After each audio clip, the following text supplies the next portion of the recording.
I've got no strings, they're gonna be holding me down. Nobody controlling me now. Can somebody turn up the sound? I gotta be loud and be clear to properly fight the puppeteers. Lyrical bombardier, verbally at the tip of the spear. I wanna make sure it's loud. They better be speakers that pound. For rocking and shaking the ground. We're praying the lost will be found. Some people keep buying these schemes. Had one too many vaccines. We're gonna expose the machine. Help others cut off the strings. They're making problems to solve, but never with issues at all. Hegelian dialectic rhetoric is their protocol.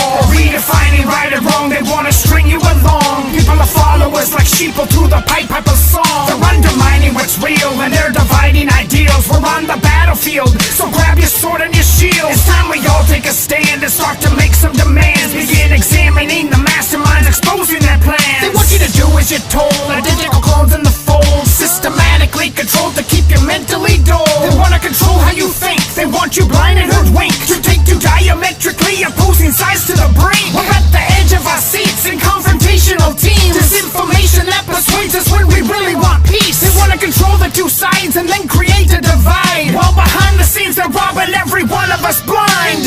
First they cause a panic, blowing up some problem. Next they get dramatic, creating a reaction. Then they get fanatics, pushing government solutions. Order out of chaos, controlling the confusion. First they cause a panic, blowing up some problem. Next they get dramatic, creating a reaction. Then they get fanatics, pushing government solutions. Order out of chaos, controlling the confusion. Black versus white, they want the streets against gays. They want girls against guys, divide the red and blue states. They're covering up the real battle and the war going on. The principalities behind it all to string them along. Legions of demons patrol, possessing so many souls. The masterminds of puppeteers, the ones behind the control. You better get in a fence, you can't just sit on the fence. Decide right now what side you're on and let the battle commence. Cause there's a line in the sand, and yes, the time is at hand. You can't stand between the canyon of the goat and the lamb. We've all been given free will to take the red and blue pill, to choose the path that we will take, decide what's actually real. Recognize the divide so you can see through the lies, and take some time to think about where you'll end up when you die. Is that a question you ask? Is that an answer you know?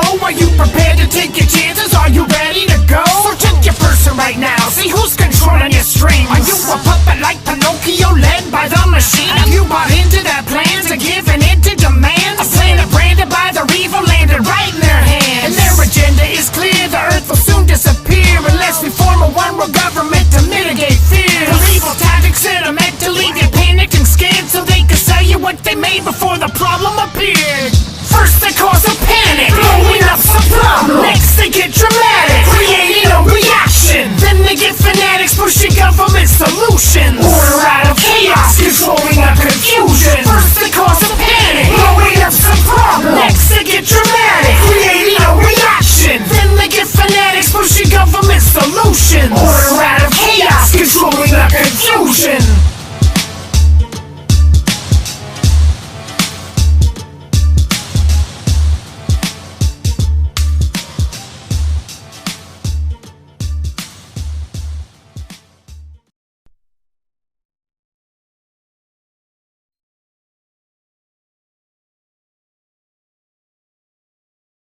We live in a world where many people are influenced. They listen to demons constantly.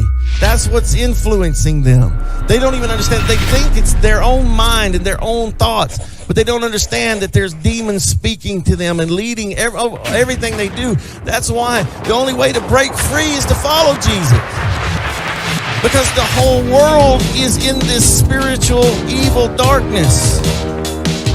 And they're constantly being influenced by forces that they don't see. I have this reoccurring dream, I'm on a battleground with bullets whizzing by my head, the bombs are all around. I'm trying to fight the enemy, but they're invisible. No place to run and hide, extremely inhospitable. A barren land that's treacherous and perilous. Malicious villains all around me that are merciless. It's a hazardous environment that's sinister. I feel like Jonah in the whale, like I'm a prisoner. And just like him, my weapons are not physical. My arsenal consists of powers that are spiritual. I got a slinging stone to face all of my giants. Even if I'm all alone, trapped in a den of lions, I can count on God to get me out of anything. I can trust His word over absolutely everything. No matter what the battle is, He is more powerful.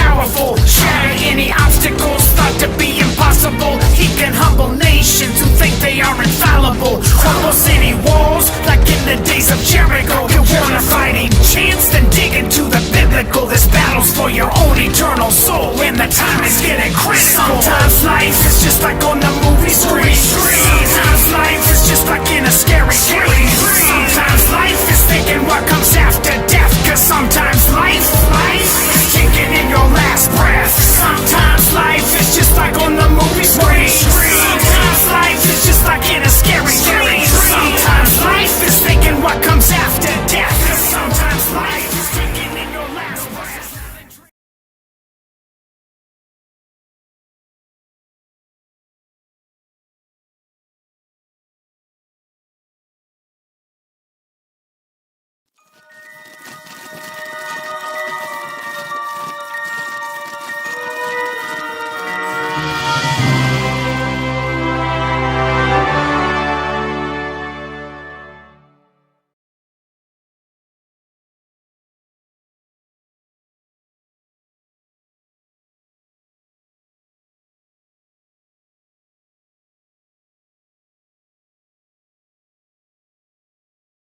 What do we do All now? right, let's try Oh, that. okay. Here I am, That everybody. really We got messed everything up. we had a teeny little hiccup backstage, but hello. Happy Thursday. It is Creative Chaos tonight. For anybody that's here that does not know what Creative Chaos is, it is a show dedicated to shining a spotlight on fascinating people creating fantastic things outside the mainstream. And those people are always, they tend to be my favorite kind of people because they're all creatives and they are doing their darndest to have an impact on our shitty culture and start bringing things back to like a decent temperature, back to like basically when America was cool, or even, any part of the Western world was cool, really. So that's what Creative Chaos is about. I bring on awesome people. We talk, we have a good time. So if it's your first time here, welcome. I haven't seen anybody say what's up in chat. So if you're out there lurking, I have 14 people watching right now. Say hello in chat, please. I'd love to shout you out. All right. So I also have a co-host, so let's bring him out.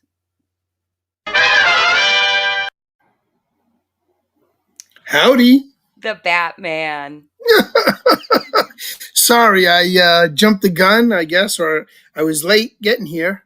I'm working in the house, trying to get my laundry done, and I only come home like once a week now to do that, basically, until we finalize the things here. So So it's almost just like made you're it in. you're like you're reliving like your first time out of the house living experience. College days, kind of without the College college, days, yes. or the girls, or the cars. You have a girl. I do have a girl, yes, but she's unfortunately out of town.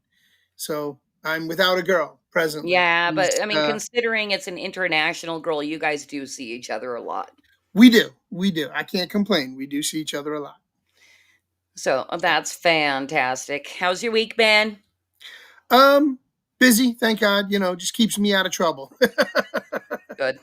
Idle hands. This is true. Yes, How you doing? The I'm pretty campaign's going good. strong. I was able to actually grab a nap this afternoon. I am not a napper, but I did today because I didn't get much sleep last night, and there was a couple hours till the show was going to start, and I've just been going nonstop because besides what we talked about last week, basically, remember a promo section? We're doing a whole bunch of stuff. Right. So we've got a live campaign, and we're also mailing out volume 24, and we're also wrapping up volume 25. And we also just launched we're going to get to this in the promo section, but we launched the Flip Cities Madness collaborative draw stream. There's just been so much going on that I haven't been sleeping a ton. Oh, and also we're traveling. We're leaving on Monday, and we're just going up north. So 7-hour drive. We're taking my mother-in-law. It's going to be a good time. So next week I will be broadcasting from an undisclosed Northern California location. I hope you got an Airbnb with good Wi-Fi. I think I did. I see. That's the thing. I actually really love planning traveling, but it takes me a while because I look for the best deals, the best houses, everything that I Same possibly way. can. So it takes me a while, and I think I picked a pretty good house. I just booked it today.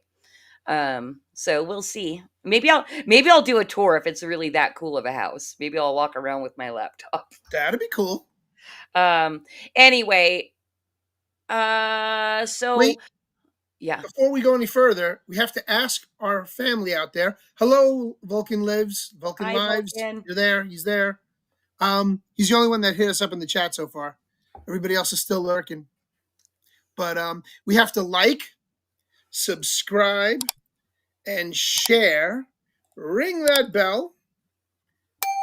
And if you're on pill.net, hit the red pill. Let it roll. Do it. Help us with that algorithm. Everywhere but Pilled and Rumble, Yep. we're probably, kind of buried. So that would be very helpful, those likes and shares. Well, you guys, and Bruce definitely knows this because we do it every week. We would not be doing Creative Chaos without our main sponsor and who I represent, Flip City Magazine. And I've got a couple of things tonight. And we're going to start with the Flip City's Madness live draw stream collaboration because that just launched this last Saturday. And I love the idea we came up with. So we came up with the idea for these illustrators to draw classic cartoons in modern day situations. And I'm giving some spoilers away tonight Nice. because I want to reward people for watching this stream, and it's going to be, a few, like 3-4 months until this is actually printed and in people's hands. So this is a super duper preview, but I gave that topic to the draw streamers, and we have a couple of images here that have come in. Even though more have come in, I'm only giving 2 away tonight. So let's take a look see. So this is Pebbles, and also the problem of Wilma and Fred, that Pebbles has started an OnlyFans. And That's this is hysterical. That is it absolutely hysterical. it is, and this actually has already caused waves in a private group where it was posted, making somebody leave because they don't like underage characters. But that's the thing. I'm sorry. This is not Pebbles or No, Barney or Wilma. no. This is like Roxy or something, Yeah, because Pebbles is a trademark character. exactly. Yep. Exactly. So I don't even know what the problem was. It wasn't even Pebbles. That's Roxy. Also, because we're in the middle of this, I just got to say what is up to the pod. And Derek Wayne Mullins from Flix Entertainment popping in saying, And Aaron hello. Moriarty just stopped in. Oh, very good, very good. Oh my goodness. Also, Nick Weiser. Weiser, 32 flavors of Nick Weiser. What is up, Nick? Hope you can stick around for the whole show and enjoy it. And hello, Aaron. Okay, cool. People are starting to talk. Hooray. All right, and I've got one more image, and I chose this one because it actually was submitted by our guest tonight. This one cracks me up because that is not Bugs, it's some other character. But very much like Bugs Bunny, this character, he's ignoring the no smoking Harry. sign. It's Because Harry the hair. okay, Harry the hair, that works for Harry the me, hair. at least for the moment. But it's very much in Harry the Hair's personality to totally ignore the sign because he doesn't give a fuck, right? Absolutely. All right, so there's a couple of spoilers from the draw stream. Anybody that's been sticking around, seeing what we're doing with that, the way the draw stream works is we gather a group of people, give them a topic, they draw on it, and then when we publish it, we write humorous write-ups to go along with them. And this is going to be a process. In about 2.5 months after all the submissions have come in, we open a poll for public voting for your favorite, and the one that wins the poll gets a 1/4 page size ad run in the same volume. That this one will be volume 26. That Are you sharing out the link, the website link? No, Why don't no. Well, because I would need to type and I'm talking and that's too Well, I much. can type if you tell me the website. It's themeg.tv. That's where the poll will be hosted in a couple of months. So go to themeg.tv. No backslash? Nothing. Just put in themeg.tv and it will take you there. And you'll see all kinds of other stuff besides Flip City there. It is the Madness Comic Network, and it's a network of people that put shows on, much like Creative Chaos. And we get together and do all kinds of fun stuff. All right. All Sounds like right. a plan. So there's that, and then we're just going to do a quick check on the Flip City campaign that's running right now. We've got volume 25 up on Fund My Comic. We only have 9 days to go, and we're not even at 50%. My lord, what are we going to do? Will we ever make goal? I don't know. But I certainly hope we do because this is going to be a hilarious issue. We've got 3 different parodies. We've got a Superman parody called Simperman. We've got a parody of the Silver Surfer. I don't recall the title at this very moment. And then also we're parodying the Bear. And besides that, you get all kinds of other really fun stuff like guest appearances made by Jim Bob and Joey B. Tunes. We've got comic strips, full page, and just classic strips. We've got the world's most based crossword. That in itself is going to give you 6 to 7 hours of entertainment until you get so frustrated that you just tear the magazine up and then say, oh my God, what did I do? I forgot to read the rest of it. And then you'll just have to come back and buy another edition. That's okay with me. Get mad, tear it up. And then I love this. At the very bottom, we actually have a small promo of what people say about Flip City Magazine. And there's some heavy hitters and they're saying really, really awesome stuff about it. So when you go check out the campaign at fundbycomic.com/FlipCity23, you are scroll down to the bottom and see what other people say and see what in a couple of recognizable influences say about Flip City as well because they love us. There's a reason they love us too. Well, we've been Absolutely. oh Absolutely. What's not to love? You guys are great. You're taking current events and you're turning them on their heads. And since we live in an upside down world, you're actually making sense of the stupidity. oh okay. I'm gonna have to clip that and put it on my YouTube. And then also, I don't have any quotes from you. I can't believe I don't have an official quote. That was a pretty good one. Take it, run with it, and we can repeat it another day, and you're just gonna have to record it, and so I know what I said. I can Yeah. say it again.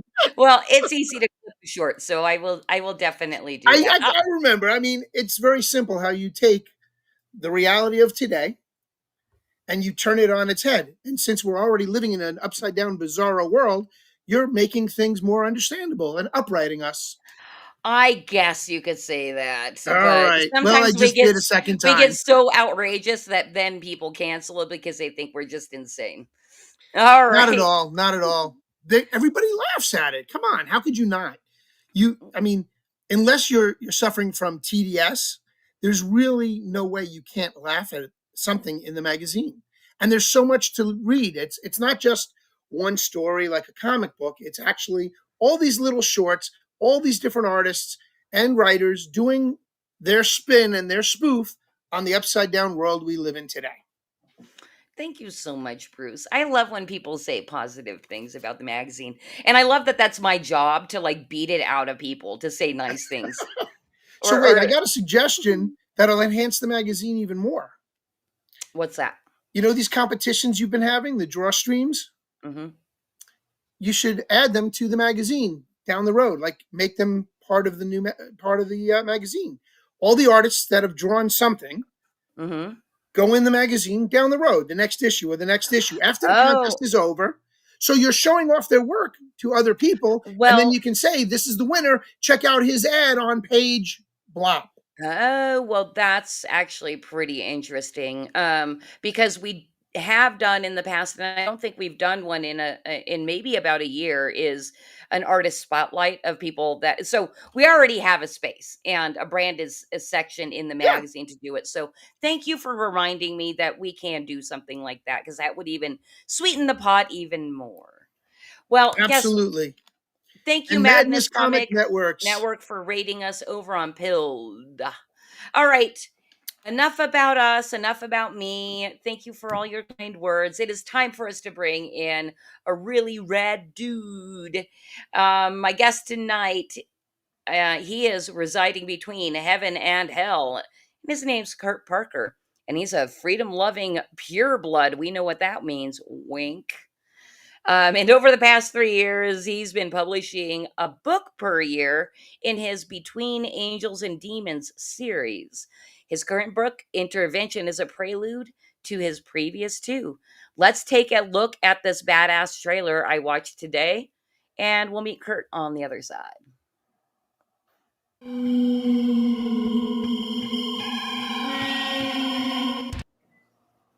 Sorry about that, guys. Producer's mistake. We Wrong are video. gonna watch it. Hi, Kurt. Though we'll see you on the other side. Howdy, Kurt. Good to see you, bro. What's up? Oh, cause Hanging we in are there. gonna be able to run it though, right? Give me just 1 second He's lining here. it up. I'm lining getting it it up. ready. Hang on. All good. Everybody right. Looking calm forward to down. seeing it, Kurt. Everybody calm down. Good to see you, Bruce. The real Batman. right. The real The life real Batman. Batman. The Yes, real indeed. life Batman. Let's try it this way.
Have mercy on us.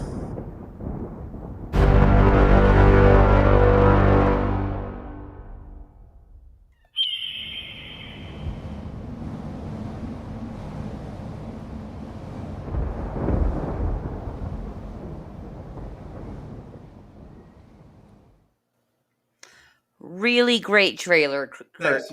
Thank you. Kind of reminded me a little bit of Preacher, Yeah. right? That, Preacher. that vibe. Somewhat. Other people mentioned Sin City, kind of. Yeah. Okay, I see it. Yeah, but that- the demon-eyed nun really caught me off. I was like, whoa. Yeah. Yeah. That's the main antagonist of the story, but it's she's kind of hidden. She's not in the forefront. It's kind of later. So, anyway, good to see you guys and gals.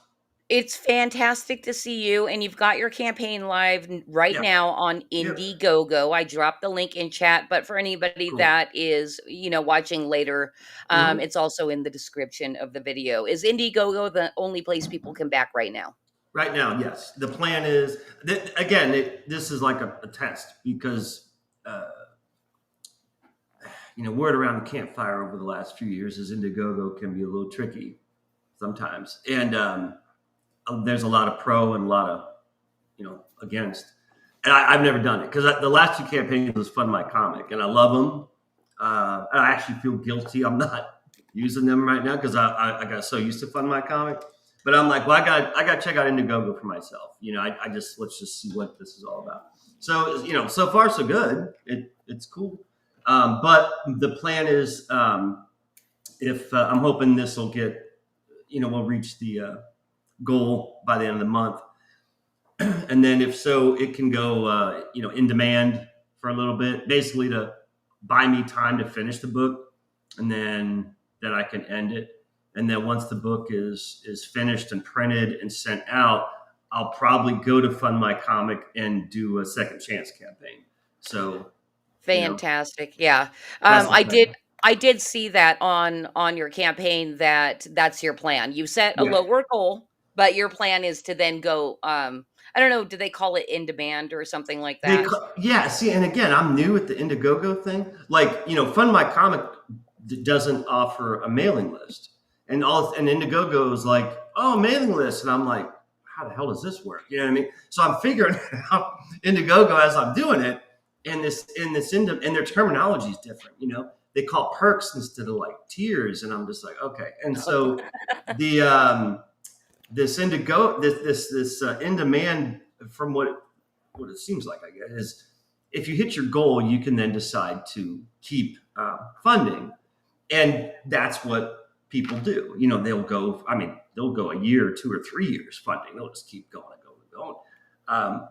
For me, I just want to fund until the book's done, and then I can pull it and say, book's done. Here you go. Look for it next week. That's my plan. Okay, yeah, fantastic. Because also, just so you guys know, Kurt set his goal at 500. It always does feel good to hit goal, which you're really close to. Right. I think you have less than $100 to make, but $500 does not actually make a book. I mean, it's nice to have more. Actually, this whole, I have like a college degree on funding, on crowdfunding and indie comics community, all this stuff. Because like the last 3-4 years that I've been involved, I've mostly just been watching and learning and taking notes and stuff. And a lot of the really successful big guys, they always set 500. They say set minimum. It's easy to hit, and then you can just keep going. And so I'm like, okay, well, it works for them. And since I'm like a ghost practically, I'm so new at this, I'm like a nobody. I'm like, yeah, I think I'll set it that. And that way it's easier to hit the goal so you can keep the campaign going, as opposed to saying, oh, I'll set it for 5,000. Well, if you miss your goal, you're out, you're done. So I'm Right. like, it's almost like a safety catch. You know what I mean? So anyways, that's why I just said, okay, I'll do what they do. And so that's what I'm doing. Yeah, and hey, Kurt, something also that because it is very rare actually that I have people back on Creative Chaos. Everybody like comes on once and is like, oh hell no, I'm not coming back. So Oh man. I kid, Oh, okay. but I love this show. I'm glad you came back. But something that I discovered because I was curious today, I Mhm. searched my calendar Yeah. because I'm like, oh, how long ago was it that Kurt came on? And it was exactly 6 months ago, No December way. 5th. Yes. Really? Yeah, isn't that crazy? I knew I was trying to remember, like, was it like end of last year, beginning of this year? Because I remember, because it was a great show, and I'm like, has it been that long? I didn't bother checking, but that's cool. 6 Yeah. months to the day, that works. 6 months to the day. And I'm Mm. not sure if we had this segment. I think we did. We do like to get to know our guests with Fanboy for Us. Even if you've done it, you're going to do it again because it is more for the audience as well. Right. So, Bruce, are you ready to do Fanboy for Us so we get to know Kurt? Absolutely. We've done it before and we'll do it again. Perfect. All His right. answers may have changed too. They may. Let's find out.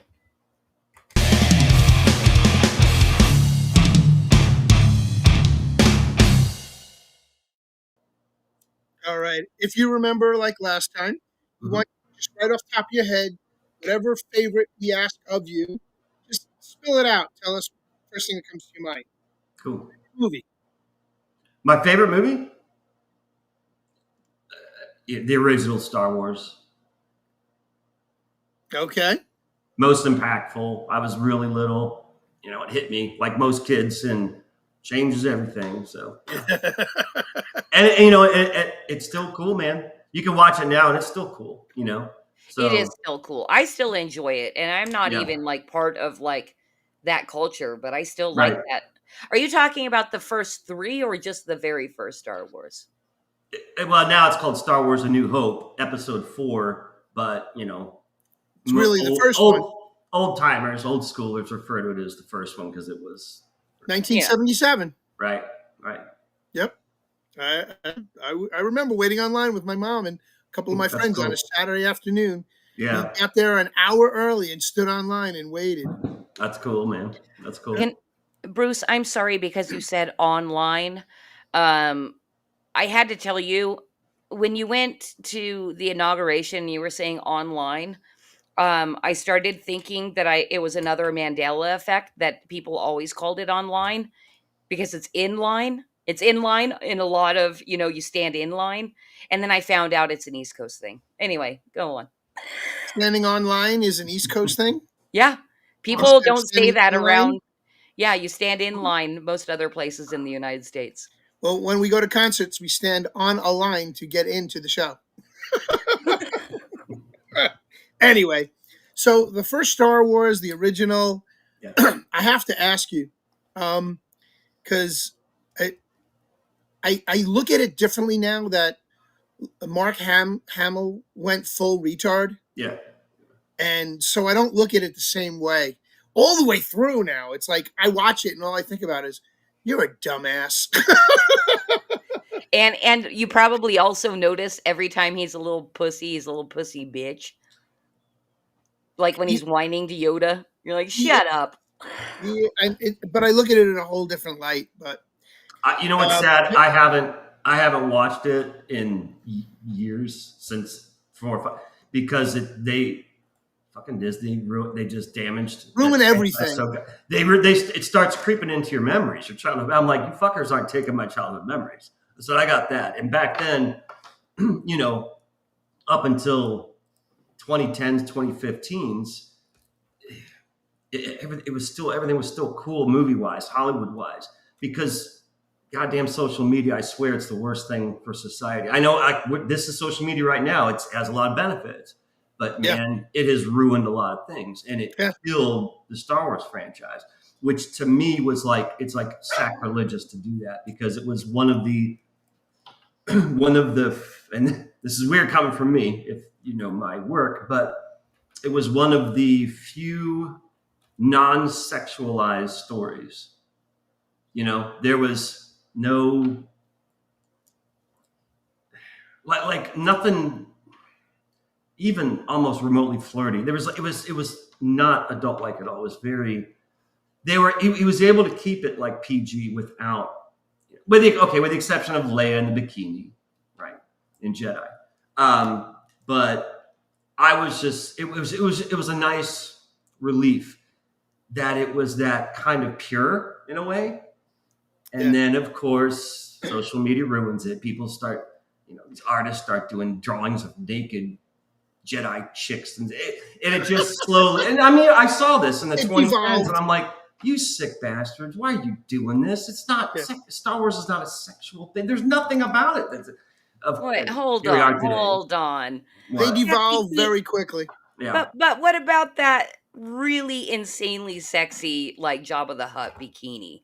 Well, I mentioned that, That's Princess what we're Leia in the talking bikini. That was it. And think about it, that was the third movie. The first two films, I mean, it's very pure, puritanical almost. You know what I mean? There's like no, even, I mean, think about like when Han and Leia kiss. I mean, it's just a kiss. They don't grope each other. It's like very adolescent. It was biblical.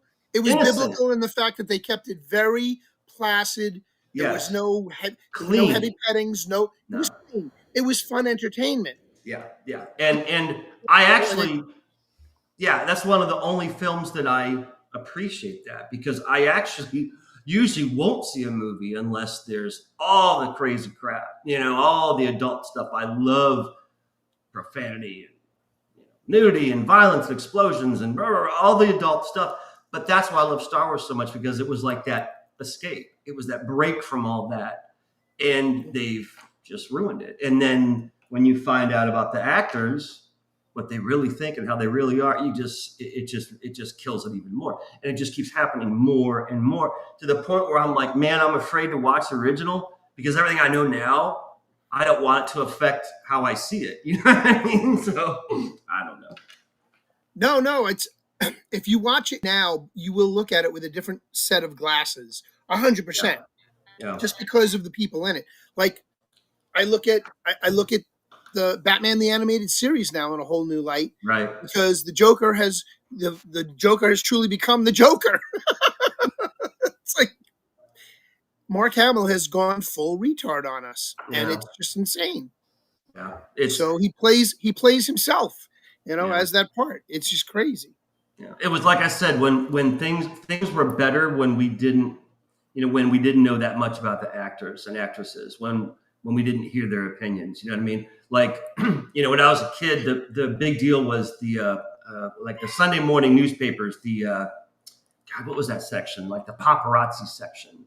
You know what I'm talking about? Do you guys have that? The entertainment section in the New York Times. Like little colored newspaper in the newspaper, and it was like, photos of, we caught Mel Gibson on the sidewalk smoking on his way to whatever. You know what I mean? First of all, I love those photos because they were candid as shit. And you see, this is how, look, he really wears cowboy boots. I remember Mel Gibson, because I got into cowboy boots as a kid, and, his whole Lethal Weapon thing, long hair, cowboy boots and jeans. So, of course, I wore that as a kid because I want to be just like him. You know what I mean? And there he was walking on the street, smoking a cigarette, and he's wearing cowboy boots. And I'm like, he really does wear them. It's not just his character. Cool. You know what I mean? And that's just one memory I have. But you would see all these actors and actresses, on the street or wherever, and that was it. They weren't spouting off their beliefs and opinions and crap. You know what I mean? And this is where social media has just kind of just destroyed that industry. It sucks. Yeah, absolutely. I'm not sure if Bruce is still here, or if I'm supposed to ask the next question. I am. I'm sorry. I'm in the middle of a show and I get interrupted for silliness, but it's okay. I think that, everything we do has an impact, and Disney taking away the Puritan version of what we saw to be now what we see on, like Doc Blaylock was busting chops. All that muff munching in Acolyte and Ahsoka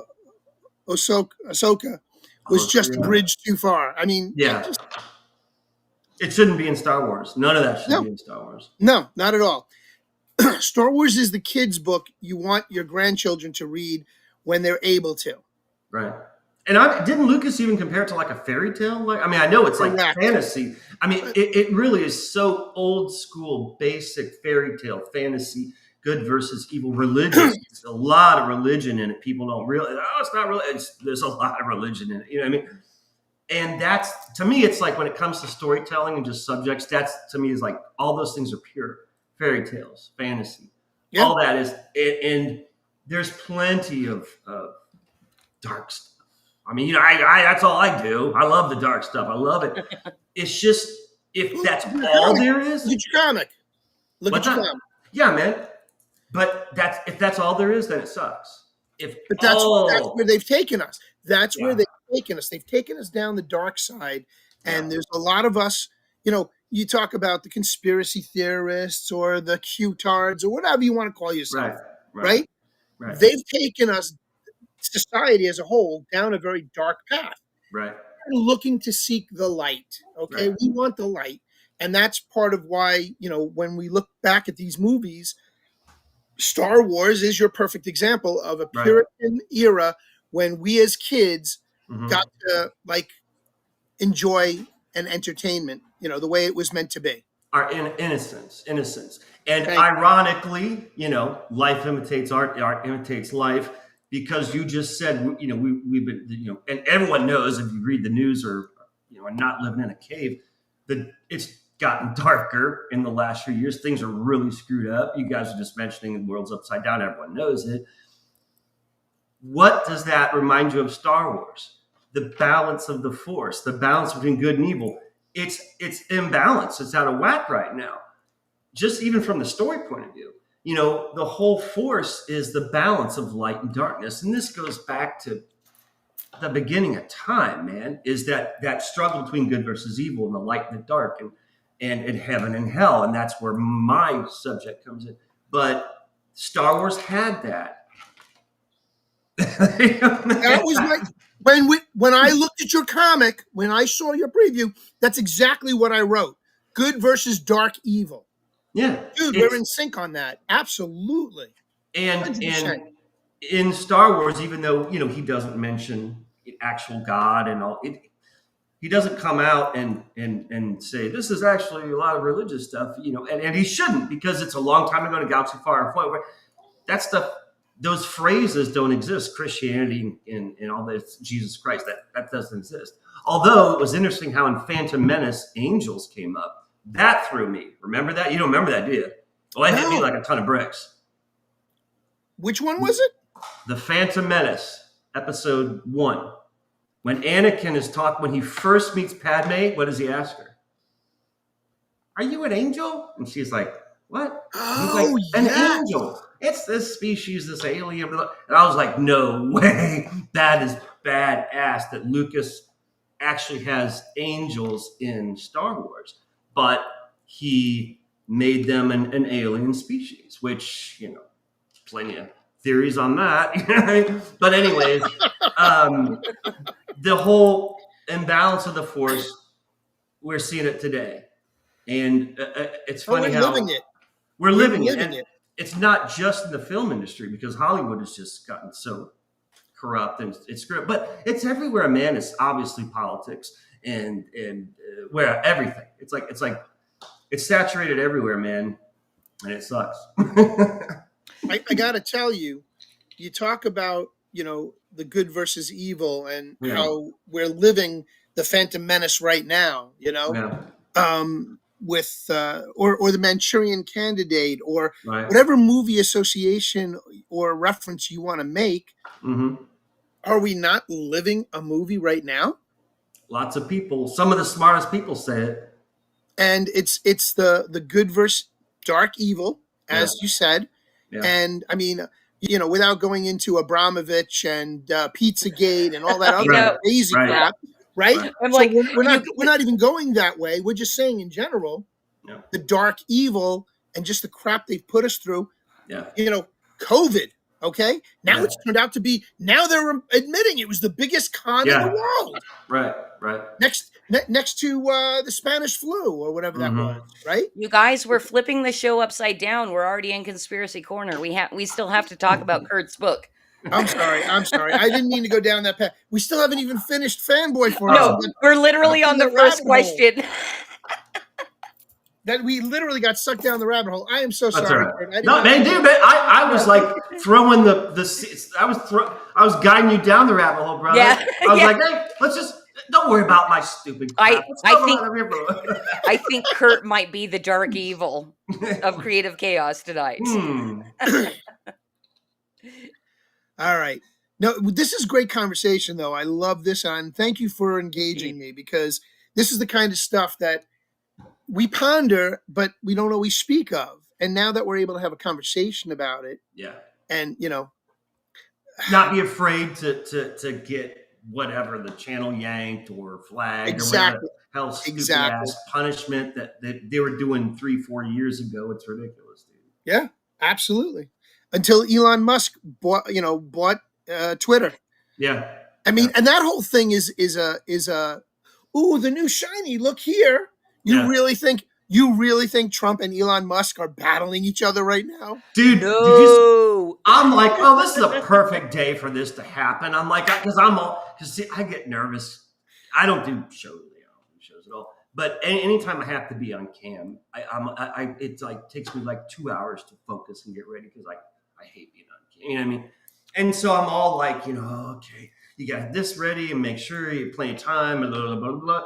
And then I start seeing on Twitter this crap between Elon and Trump. And I'm like, I honestly said, I was like, I'm like, in the bathroom fucking shaving. I'm like, is everyone fucking crazy? I'm like, what the fuck is going on? It's like, these two are supposed to be the twin rocks of Gibraltar's for us, for Christ's sakes, right? And now these two are fighting like a couple of high school bitches in public.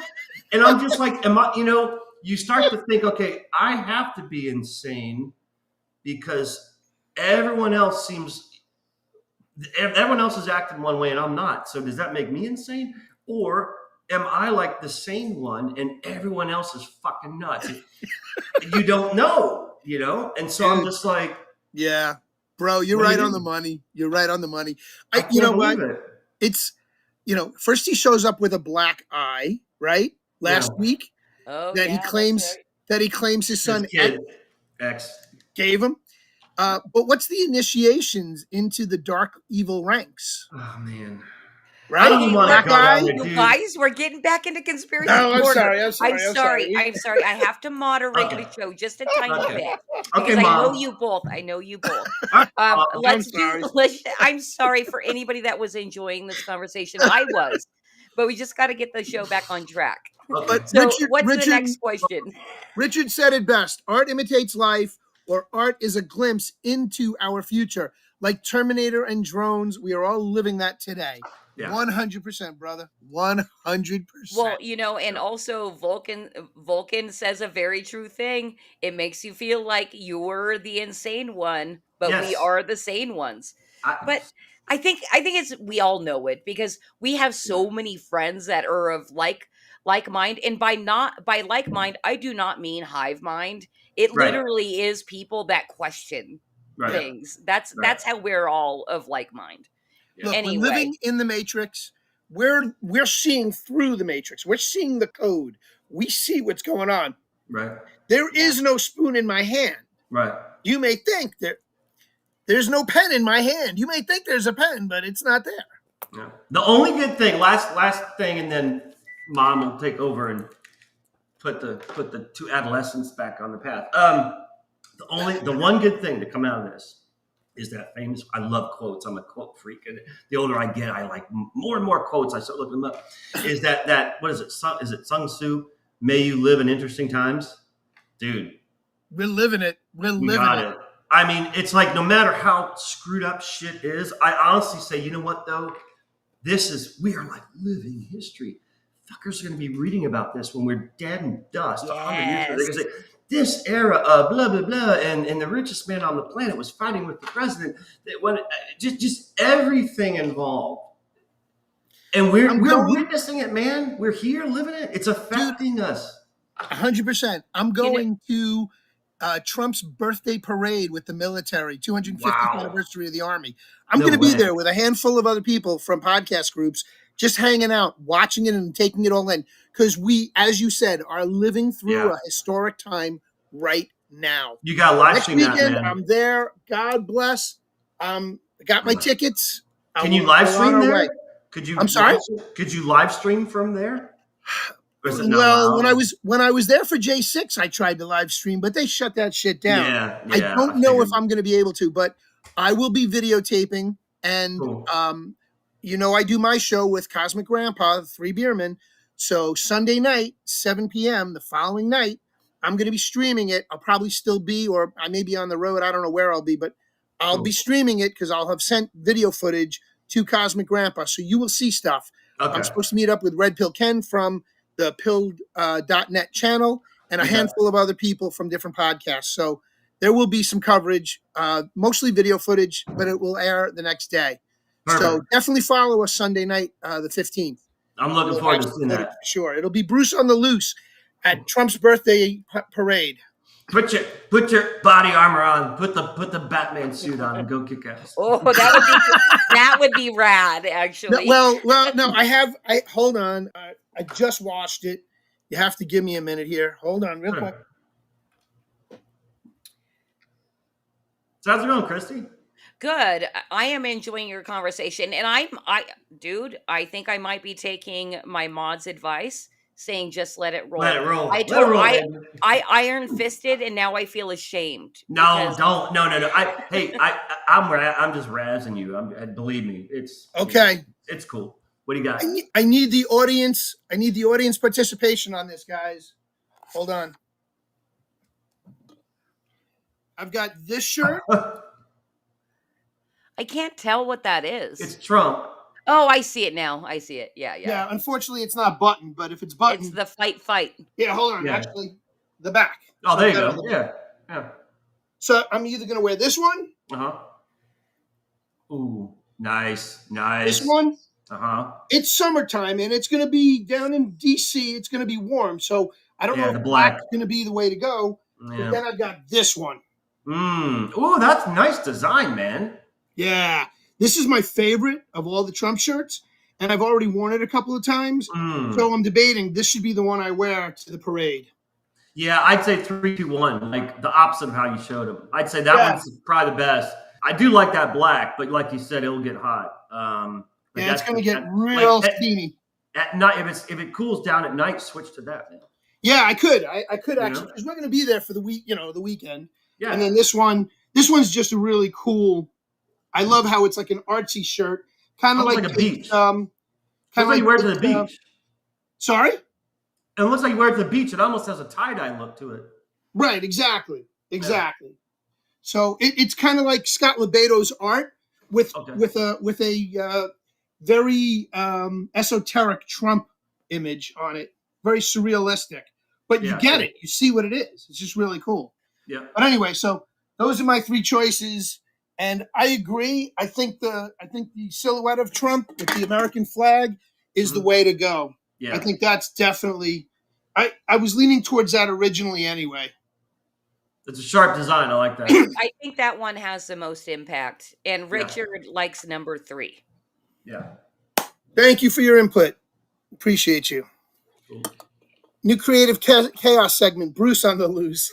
Well, because Richard said Bruce is loose, and I know you have Bruce on the loose on your 3 Beerman show, but the creative chaos version of Bruce on the loose is letting you do shit like show off your toy collection, and I just need to chill the fuck out and be like, all right, we're gonna look at toys.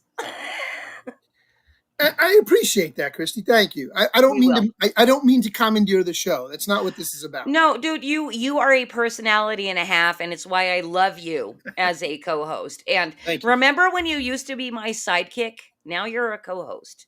You've Well, been thank you. promoted. I think for months now. I appreciate that. I never look at titles. I think titles are very restrictive, but that's a whole other subject, and I don't want to go down that rabbit hole. Reminds me of Braveheart. Remember his quote about titles? Braveheart. Did you ever see Braveheart? I did, Wallace. yes. One of my favorite movies, but I don't remember. the He's quote. talking with whoever that guy is, the Duke guy that was kind of caught in the middle, and then he's talking about like royalty, how royalty has titles and distinguish. And to William Wallace, he didn't give a shit. It was a joke. He's like, the fuck is a Titles title? mean nothing. Yeah, I forget the quote. I'm gonna have to watch that movie because, dude, it's been years, and I'm forgetting the quotes from that one. And that movie's got some good ones. So, but yeah, that reminds me of that. You're reminding me of William Wallace there, Bruce. Thank you very much. And Bruce, just real quick over on Pilled, Ghost Pepper's asking, what? No Biden shirt? I actually found something. I was going through my gear. I had no idea who this guy Obama was when he first ran for office. I had no idea who he was. I had no concept of his background or anything. I wasn't politically active like I was back in college. It was already long since past college. I've got a wife and kids and a house and a mortgage and, car insurance, and I'm trying to just live my life. And so I found when I was at the grocery store, there was a political booth outside the front of it, and they were giving away Obama hats. And so I have them. And I was thinking of taking them and burning them. I just found them. Yeah, no, going through my shit, I found them. I was like, Wow. oh, I want to burn those publicly. Like, I want to have a public burning of Obama hats. I mean, I want him in jail. I want him in Gitmo. I want his husband in Gitmo. I want his 2 transsexual daughters in Gitmo. I want to see them all in Gitmo. So tell us how you really feel, Bruce. How do you feel about Obama? Yeah. Don't hold back. Be honest. Just let it out. How do you feel? I'm already on their watch list. So do you? Come on. Good We for all you. are. That's a badge. That's a badge of honor. That's Absolutely. Absolutely. cool. So getting back to Fanboy for Us, because I yeah. know Christy would like us to continue with the show. What we I hope you got nothing to do for the next 2 hours. Well, I'm sitting here and I'm on board for doing an extended Creative Chaos tonight. And As long as Kurt can. Yeah, I'm thinking Kurt probably can. This is a break from my boring life of just drawing. Yeah. Cosmac, go to Richard's comment. Go to Richard's comment. He got the quote for us. What? Men don't follow titles; they follow courage. There you William go. Wallace. Good move. Good work. Thank you, Richard. Yeah, that's awesome. I'm just doing a public call out. So, Cause, if it's okay that we run long tonight, just let me know in private chat. Oh, I'm sorry. We have to consider the producer too. My apologies, Cosmac. I don't know if you've got plans tonight. I'm sorry to jump in and throw a monkey wrench on it. Anyway, let's get to the next rapid answer question. Favorite? Okay, this is any genre now. Any genre from actors to artists to whatever. Favorite artist of any kind. Oh man. Any medium. Yeah. Christ. Let me think here. Okay. Clint Eastwood. Oh, yeah. I love it. Yeah. I love it. Actor. I mean, I can't believe he's still going. And it's going to suck when he goes. I know it's going to happen any day now. I mean, he's 95, but it's like we have a watch. We have a death watch or a death pool. I wouldn't call it a death pool, but a death watch on Three Beermen. And we watched Bob Barker, and we were going and going and going. Wow. What's the actress's name? Betty White. That happened before we really got into it, but that kind of like triggered us. And so we've had a couple of death watches, and we haven't added Clint Eastwood to it yet. But I think Cosmic Grandpa, if you'll make that mental note for me, Clint Eastwood has to go on our death watch. Yeah. I mean, we lost Gene Hackman a couple months back. That sucked. Bruce, I think you missed the start of last week's show. We did add Clint Eastwood to the list. I did miss last week's show. Remember, I was on the road. Okay, Bruce. There we go. So Death Watch. Loose. I was Bruce on the loose. I was indeed. So Clint Eastwood's been added to our Death Watch. There you go. So the countdown has begun. So I agree with you, and I love Clint Eastwood. He was actually one of my all-time favorite when I was a kid. Like, I wanted to see every Dirty Harry, every spaghetti western. Play Misty for me. I mean, he's done some amazing stuff. Bronco Billy, Every Which Way But Loose, Any Which Way You Can. I could run down the plethora of his movies. And then you got the Gauntlet and Deadpool and all this other stuff. Not Deadpool. What was the name of that movie? Something Pool. Oh, the Dirty Harry one, right? Yeah. It's like he's later on in life. Yeah. Yes, we were very prophetic to do Bob Barker on his 99 and a half birthday. Yep. But so things like that. But Clint Eastwood was the man. So I love that you're a Clint Eastwood fan like me. Oh, yeah. Love that. Absolutely gorgeous. All right. Favorite food? Seafood. Sushi or grilled fish? Like crab, shrimp, lobster, the good shit, scallops. Oh, so you're a Bostonite. You like the seafood, the crabs and all. I'm a coast guy, East and West Coast, because I lived out west for 13 years, and San Francisco for 4 years. Oh wow! And okay, right on the bay. Right off of the Embarcadero, and when we would, I was living with a girlfriend and a couple of college friends.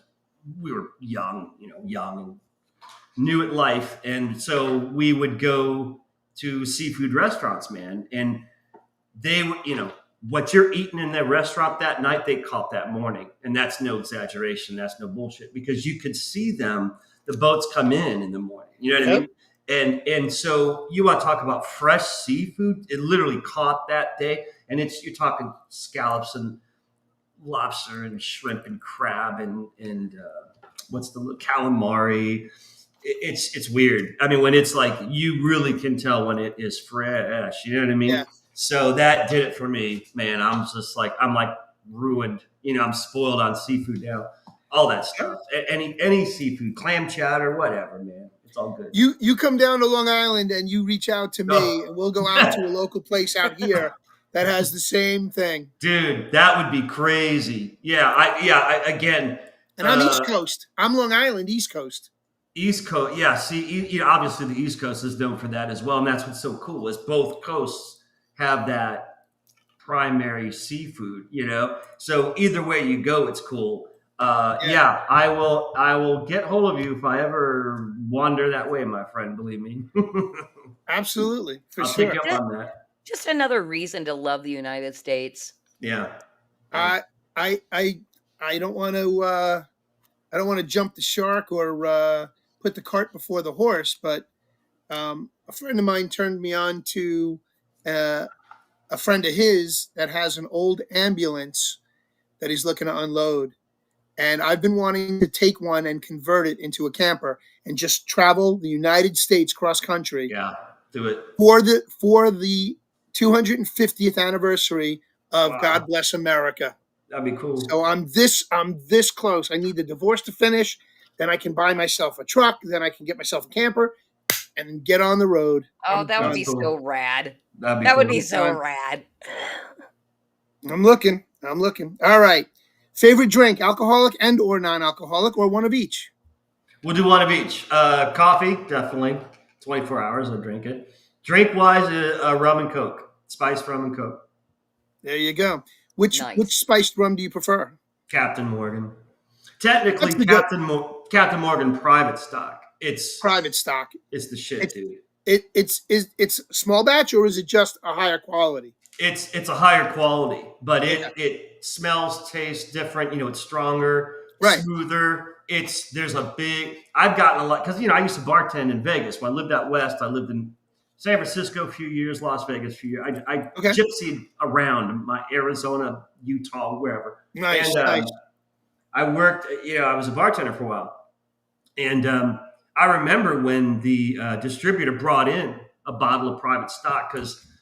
When you're at the bar, all the advertisers and distributors and shit, put up this display. Our bottle has to be right up front. Oh, okay. Well, they dropped a bottle of private stock off at every bar. There was like $5. It was in a casino. It was in the Hard Rock. Of course. So every bar got, a bottle of Captain Morgan private stock.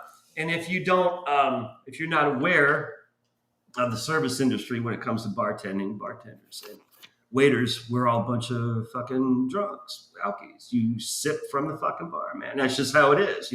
I didn't even drink for shit until I got this job. And they basically, they kind of taught me how to drink well, how to drink responsibly and still function while you're working 8, 10, 12-hour days. And it worked like a charm. And so it was some crazy. And how to milk the clients as well. I think back now, I'm like, did I really live that? It seems so foreign to me and crazy, like a movie. I have to honestly go, fuck, was that like a big hallucination dream, or did I actually live that way? And I still have like my, name tag and pins and bullshit from the uniform. And I'm like, no, it was real. You know what I mean? And so anyways, a bottle of private stock at every bar. And the guy I was working with, because you usually pair up, there's usually 2 bartenders in bar.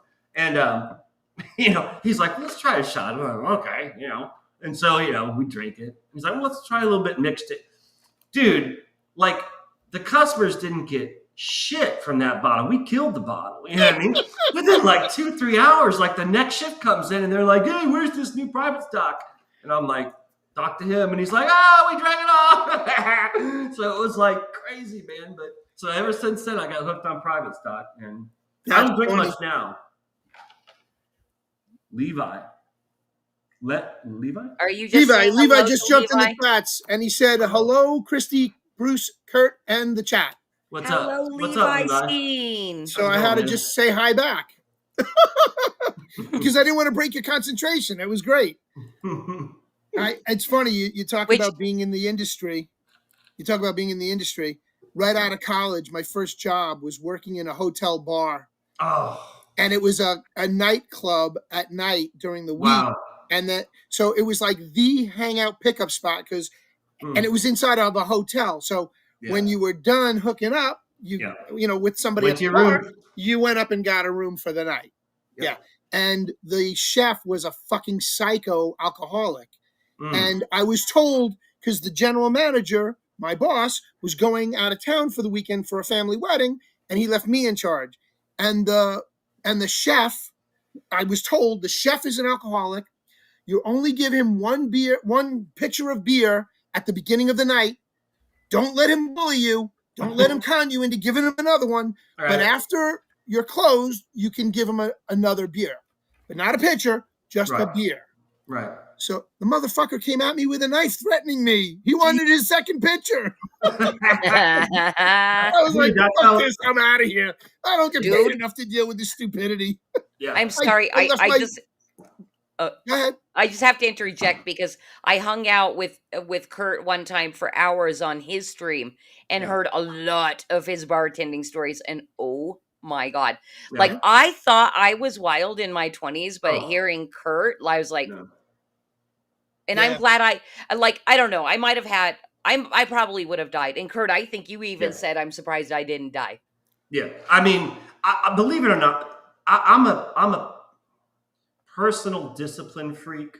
Like on myself, I am very controlling of myself, and I really have a lot of discipline with certain things. The Vegas bartending scene was probably the most out of control I was, but I never became an alcoholic because I am like two people, right? Like when I was at the Hard Rock, I was partying, you know, Mr. Party and smoking, pills popping, or whatever, you know, strippers, hookers, all that shit. But on weekends, the nerd came out, and I'm playing video games and drawing and watching Star Wars. You know what I mean? And I would hide that because if the fucking, you know, studs and studettes at the Hard Rock knew that about me, you'd be done. Your reputation's destroyed. You know what I mean? So I was literally like, I call myself a closet geek. You know what I mean?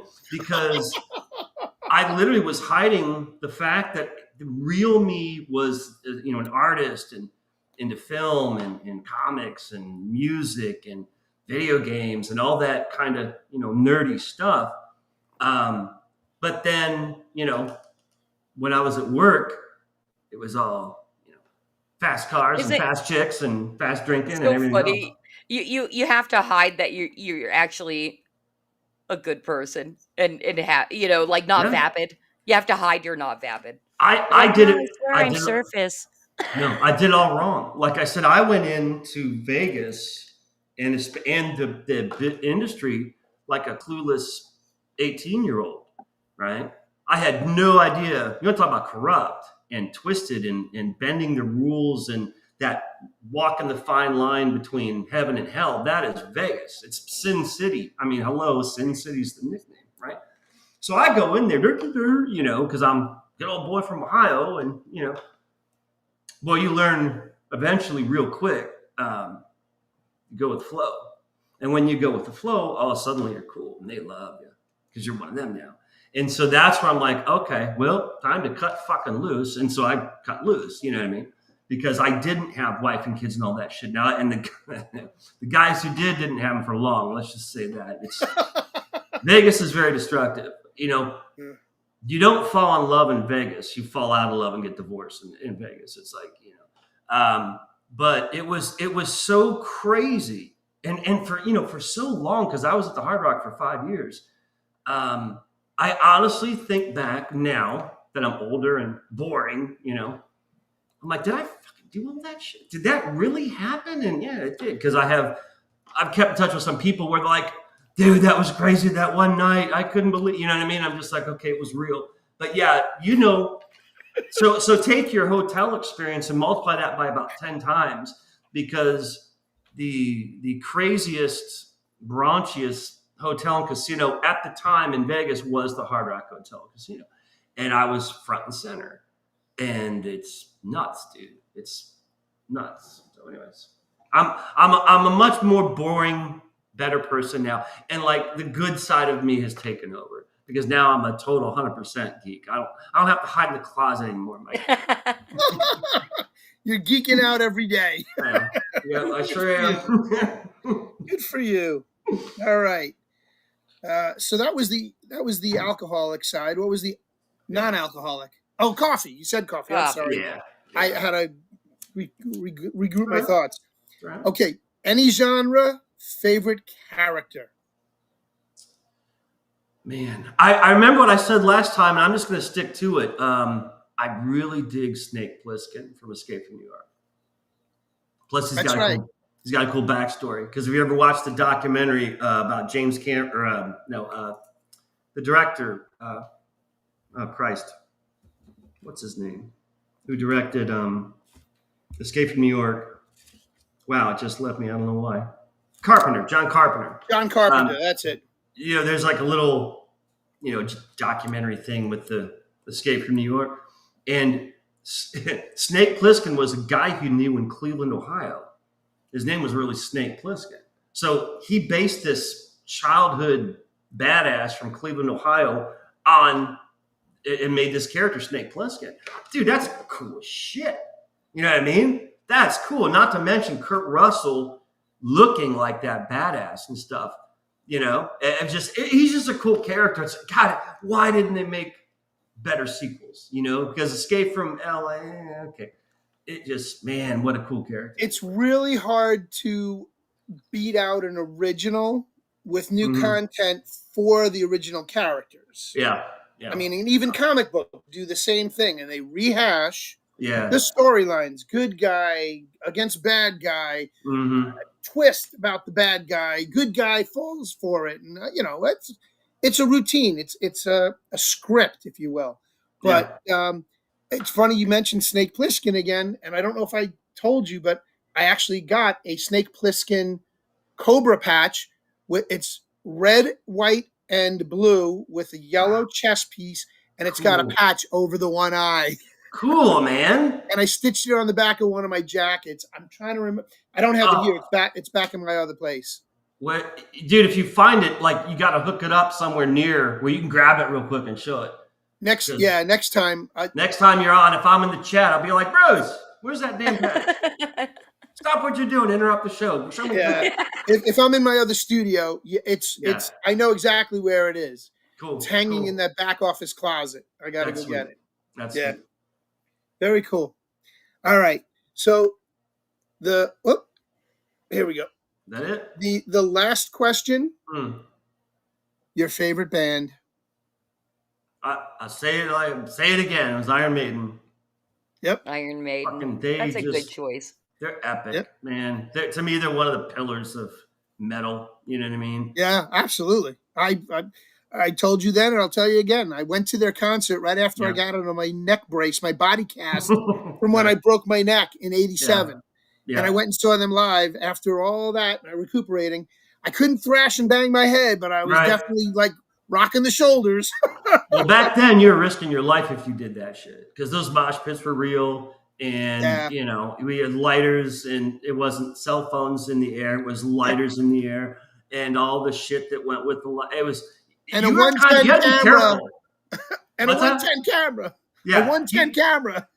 You had to be, I mean, I remember, because, again, I swear to God, like the first half of my life was one big fucking adventure. It was like everything I did from my teens, actually even before that, grade school through my teens into my 20s and then into my 30s was like nuts. I mean, it was stuff that now you probably get arrested for doing, you know what I mean? Yeah, back then it was kids being kids. Back then it wasn't crazy like that. It was crazy, but not like crazy as in You know, oh, let's meet him at his house and talk to his parents. 10 cops and fucking scare the shit. The cops would be like, "What are you kids doing? Go home." You know, that kind of shit. You know what I mean? And Try drinking water out of a hose today. Yeah, You take your yeah. life into your hands. Yeah, no shit. But you know, concerts when you're 16 years old and it's Iron Maiden or who else did I see? Black Sabbath. That's all Sabbath. Yeah, Judas Priest. Dio, Opened up for Judas Kiss. Priest. Yeah. all that Dio. shit. Ozzy Osbourne. Yeah. Black Sabbath before that, but Ozzy. Yeah. Ozzy shows were crazy. Yeah. It's scary as a kid because it's dark and there's smoke everywhere because everyone could smoke. And then there's a weird smelling smoke and you're like, what is that? You know what I mean? Contact High. And dude, you know, the metalheads, you know, the denim and the leather and the denim vest over the biker jacket and the fucking long, you know, and I'll never forget, there's this one dude, he was a burn victim. He was an older guy. He was like really skinny and really old and his skin was tan and just all fucking wrinkled and stuff. And this long, like fucking black hair and this black cowboy hat on and black leather. And I remember he was like fucking 5 feet away from me and they're passing a joint around, you know, and I'm this little dorky kid and I'm like, you know, and I remember this dude just, you know, turning and looking at me with this like fucking evil grin. I'm just, dude, I was like, please don't talk. It was, you know, and then he kind of turns back to watch the show, but I'm like, it's a scary motherfucker. Who are they? Are these demons on me? You know what I mean? I mean, there's some crazy shit back then. And so as a kid, it's kind of scary, but you got, you know, you're on guard. You're like, am I going to die here? It's just a concert. I just want to rock out. You know what I mean? And as you get older, fuck, that's cool. Everyone's cool. No one wants to fucking cause problems. And then they just start passing the joint around. Fucking passing the joint, whatever, man. You know, it's cool. But you know, good times. And again, from what I haven't been to a concert in over a decade, but it's like I'm going to a live show tomorrow night. One of my friends is a rock and blues artist. Cool. You can look her up, Kelly Baker, Kelli Baker. And she's live tomorrow night here at none other than my father's place, which was remodeled. I don't know if you remember my father's place. No. I've never heard of it. All right. It's CBGB's you've heard of, right? So CBGB's in Queens? No. Okay. So that was the rock place. I don't know the East Coast for shit. I know the West Coast and the East Coast. So CBGB's would be the equivalent of what's the place where Elton John CBGB's. Yes. CBGB's I know that. was like the same place that Elton John rocked out to in California. Whatever that place was, that nightclub bar that he started in, CBGB's is the same place. The Ramones got their start there. Sid Vicious played there. The Talking Heads, my favorite band. It was Patti Smythe, Wendy O, and the Plasmatics. You know, Plasmatics. Yeah. That's the stuff I grew up with. The punk scene. Yeah. So I still wear my biker rings. I still wear my bracelets, and cool. You know, I put on my denim jackets and I go rock out. Good man. No, yeah, never lose that shit. We're just a dying breed. My pin. That's cool. Yeah, you gotta don't ever change that. Don't ever grow up. We're a dying breed. You know, I don't know there's not many true metalheads and shit anymore. Oh, that's cool. Nice, Bruce. I know what that is. That's cool, man. You know, let's see if you can you guess this one? Corona Royal. No, no. That looks like a Grand Royal. It's the logo for the Beastie Boys record label. Wow. Oh, okay.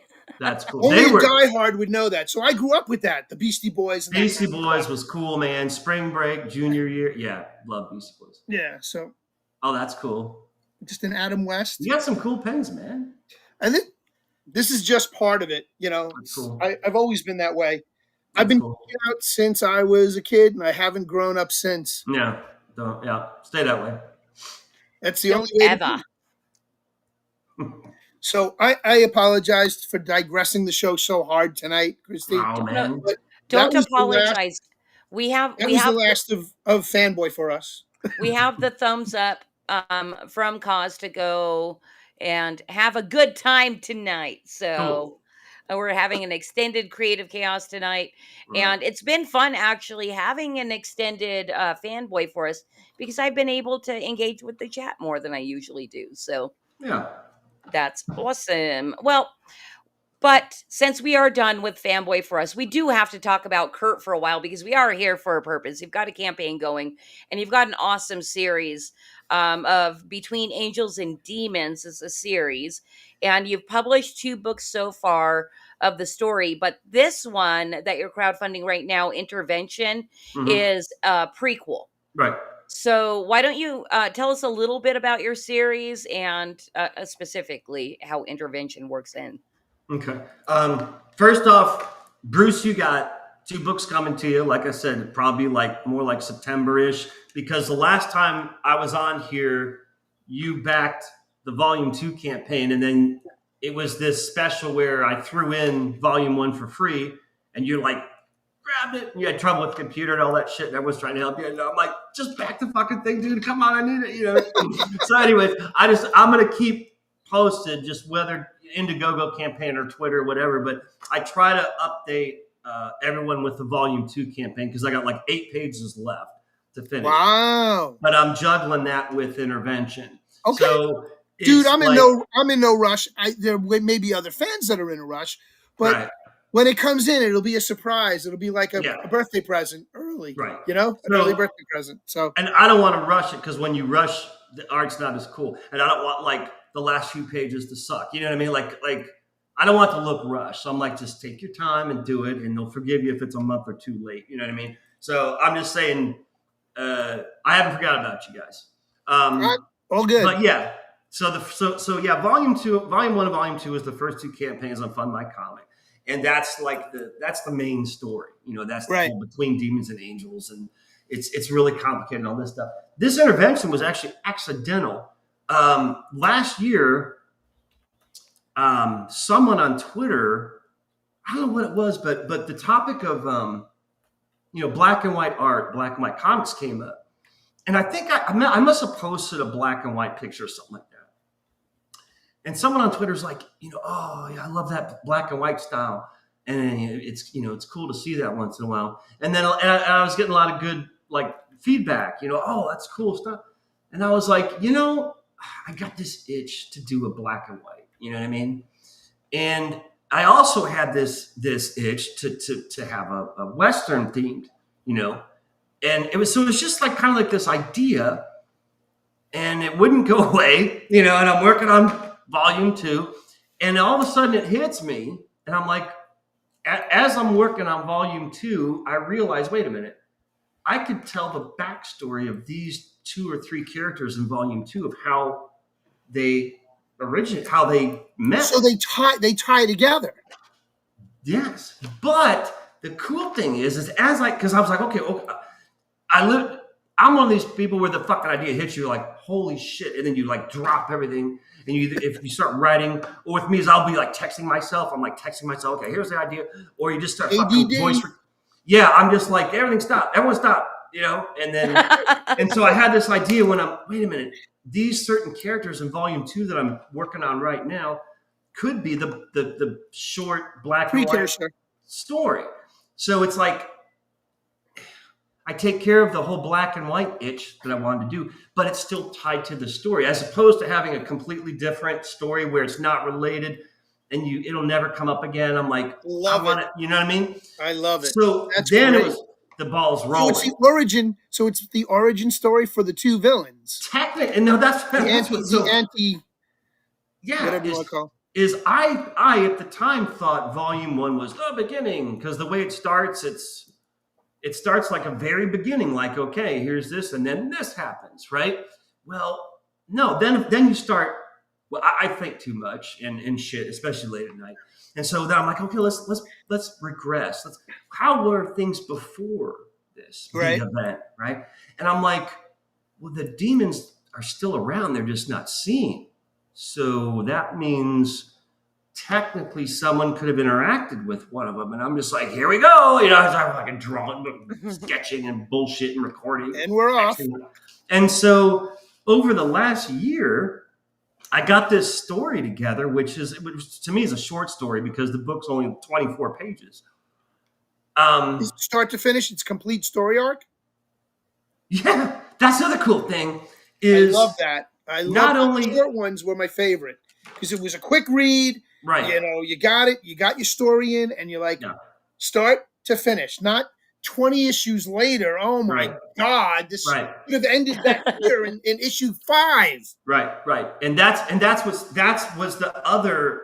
It was like, Bruce, for this particular thing, I just fucking hit it all. I got lucky. It was like Divine intervention. throwing a bowling ball blind and you hit all the fucking pins on accident. That's how, with this particular thing, because it's like a short story. It's black and white. It is actually tied to that. It's actually the prequel before the prequel. Like I thought, oh, this is the first. No, this is the start. But it is a standalone because this story, like, not only can you start here, but for someone who doesn't know anything about, you know, the other two, or they don't have them or whatever, you really don't need to, because this begins and wraps up, and that's that of this story. And then years later, this story comes to be, right? So Right. I'm like, this is perfect. I'm like, it's a short story, black and white. Man, I tell you, if I knew back then when I did volume 1, I would have made them all black and white, because, you know, for me, I do everything. You know, I write, I pencil, I ink, I color, I edit, I fucking do everything. You know what I mean? Start to And finish, you're it. This whole black and white style I have is 3 to 4 times faster than the color.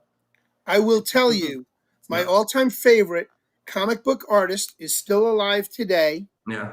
Okay, and he draws only in black and white. He's done color sometimes, but Tim Vigil. I've heard. Yeah. Tim Vigil and Faust. Yeah. I mean, I've followed his work all the way back in the day. Yeah. He's done. I mean, black and white was his thing. Yeah. And it still is to this day. And Yeah. he's been on Madness Comic Network with us, and just love the black and white stuff. Yeah. You can get away with so much, or you can add even more. Yeah. You have that option. And Yeah. where Tim Vigil goes detail oriented, and you see every line and every muscle and every sinew in a body that he's drawing. Right. Or you could get very silhouette and tell a story like a shirt design. Right. And that's probably why I like that now, because I love silhouettes. And so black and white is awesome. Yeah. I appreciate a good black and white. Well, this you'll like. You like. There's one that I don't go crazy with the silhouettes, but there's panels that are silhouettes. But it's a black and white book, so it's I love silhouettes. As we say, Woody M said, monochrome is awesome. Yeah. The only little twist I throw in is the red. There's a scarlet red, and That's okay. And if you like the trailer, you could kind of see it. There's certain images where you would see the blood is red or a demonizer red, but that's it. I literally assigned, okay, we're only going to use red, like the title, you know, intervention has like a red little glow at the bottom.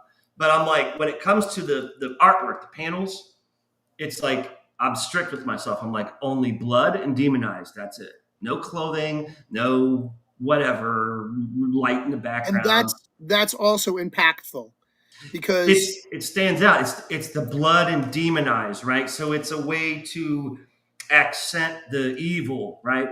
And this, because this story, because, you know, dude, it was all like, I just say it was like accidental, the whole goddamn story, because I'm like, oh, okay, well, you know, dark fantasy, it ties in with the whole Between Demons and Angels, dark fantasy. That's like the core story, dark fantasy. Right. But I'm like, I gotta have this Western twist. I'm dying to have a Western, man. I love Clint Eastwood and all that shit. So, okay, Western. And then as I'm writing it and figuring it out, I'm like, this thing's like ending up a horror. there's some fucked up shit going on. And so I'm like, dark fantasy, Western horror. Why not? You know, is it illegal? Is it illegal to have that? No. Okay, well, fuck it. I'm going to do it. You know what I mean? I don't know how many other dark fantasy, Western horror stories and books are out there. There's a lot of, you know, it's a dark fantasy horror or Western horror, but man, I got all three. So if you don't like something, well, I can't help you. You know what I mean? It's like, sorry, I'm out of options, man. It's like pick one of the three. So you said you're on Indiegogo, right? I am now, yeah.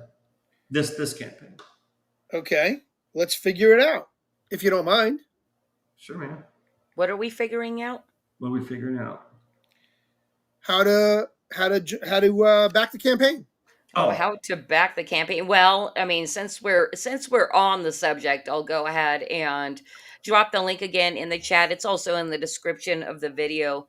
So, I'm you guys, in Indiegogo.com, Mm-hmm. and I have to search for insurrection. Intervention. Think of divine intervention. That's kind Divine of what intervention, it's about. Yeah.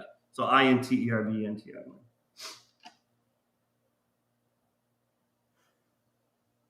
No, I don't want to. I don't want to do that. No. I already have an account. Oh. See campaign. Yes, I want to see the campaign. yes, and our wonderful Mod Vulcan Live said, I beat him to it of dropping the link. I'm kind of surprised. It literally is because I still had it highlighted in my notes. That's the only reason, Vulcan. Okay, so hold on. Yeah, there it is. Yeah. All right, so I'm on it. Starts at 15. Yeah. That'll get you the book, man. Oh, sign me up. No, stop. There's the Now- OzCon International 2025. What's that? The what? Oh no, What's these that? are just different campaigns. I gotta click Yeah. on it. Hold on. Click. There's a lot. Yeah, Indiegogo has a lot of promotion. You got to be careful what you're clicking. Yeah, just remember, Bruce, when you're at checkout, it automatically, this is the thing that I think is the most skeevy about Indiegogo, is it adds a tip for you, Yeah. and that goes to the platform, but the wording is weird and makes you think that it might be going to the creator. That's the only thing about, I don't know how much I don't like about Indiegogo because I don't use it that much, but Right. it skeeved me. I'm like, oh, you weirdos. All right. So the first one is Intervention Classic Cover 15. Yeah. Classic Cover in 2 prints 20. Oh. Intervention and Volume 2. Yeah. And you don't I need already any got extra. You got 1 and 2 common. All you right, need so- is the first 15 one. That's good enough, man. Okay. So Maybe I'll accidentally drop some extras in your package before I I appreciate you, brother. Thank you. very accidentally, much. of course. When you get it, be like, oh wow, look, he this klutz, he dropped these extra prints in here for me. Well, thank you. Thank you. I appreciate that. No Proceed problem. to I'm just saying checkout. it might happen. It might. I don't know. Well, I thank you. Well, hey, so on that note, while Bruce, you're figuring that out, on that note, anybody that has Kurt on and backs him while you're live, you might get extras dropped in as well. You never know. You never know. Never know. And the other thing is like I said, I'm not expecting the campaign to do crazy good, but if it can get to the point where we unlock a couple of the stretch goals, will be cool, because the first stretch goal is a trading card of the villain, the main antagonist, and then the second stretch goal is a 8.5 by 11 print on semi-gloss cardstock and stuff. And then the third stretch goal I really would like to get to, it's little bit of a far shot, but it's adding 4 pages to the book. So That's you get cool. a 24-page book now. If we got to that third stretch goal, I'm adding 4 pages to it. So then you get a 28-page book for the same of everything, in addition to the print and the trading card. You see what I'm saying? It's like, Yeah. I really want to get people more than just the book. You know what I mean? I love those little extras, trading cards and prints and whatever. Yeah. Hey, Kurt, just Yeah. real quick. Mhm. I did share the screen cause if you can bring it up since we're talking about the campaign. I know we don't usually scroll campaigns, but let's take a look at Kurt's campaign since Bruce is over there backing it and we're talking about all I the stretch appreciate it, goals and Bruce. everything. I got a confirmation. I love it, dude. So you got 3 books coming to you, man, at the end of the year. I got to send you everything I got, brother. Thank you, brother. Appreciate you. No, thank you. All right, so this is what the campaign looks like, you guys. But Kurt, is there anything that you wanted to highlight? Well, number one, you can get Yeah. the book itself for only $15. Yeah. That's not bad for an independent publication. Yeah, that's kind of, again, I'm grateful if I get a backer who does the 15 because that's the book, you know, that's what we're here for. And then any stretch goals that get unlocked, you get those with it. So you know what I mean? It's whatever. But yeah, there's a few options there in the campaign. I put the other 2 books there for people, and actually I had a backer. I couldn't believe it. One of the backers did the $75 tier, the give it all to me or whatever I called it. It's all It's yours. all yours. I couldn't believe it. I was like, holy shit, someone got everything because it's all 3 books. So it's like, okay, well, because I'm like, well, you know, if Intervention's cool, then maybe look into volume 1 and 2. They're a lot different, a lot more complicated and colored, but you may like them too. And this guy's like, yeah, sure. I don't know who he is, but I'm like, thanks, wherever you are. So, yeah, there's all the options there. But again, if you scroll down to the stretch goals, that's what I'm hoping. Oh, Yeah, I'm there's- sorry, Kurt. I have Yeah. to stop on this because when I was scrolling your campaign today, Sure. I freaking love this top panel here so much. Cool. The desert, like just the fading back desert scene, but it also kind of feels like super theatrical. Yeah. And I can, even though it is in monochrome, I can see the colors in my head. That's cool. Yeah. Yeah. I love it. Yeah. And look, and there's your silhouettes that you love. Yeah. Yeah. That's you'll see. great.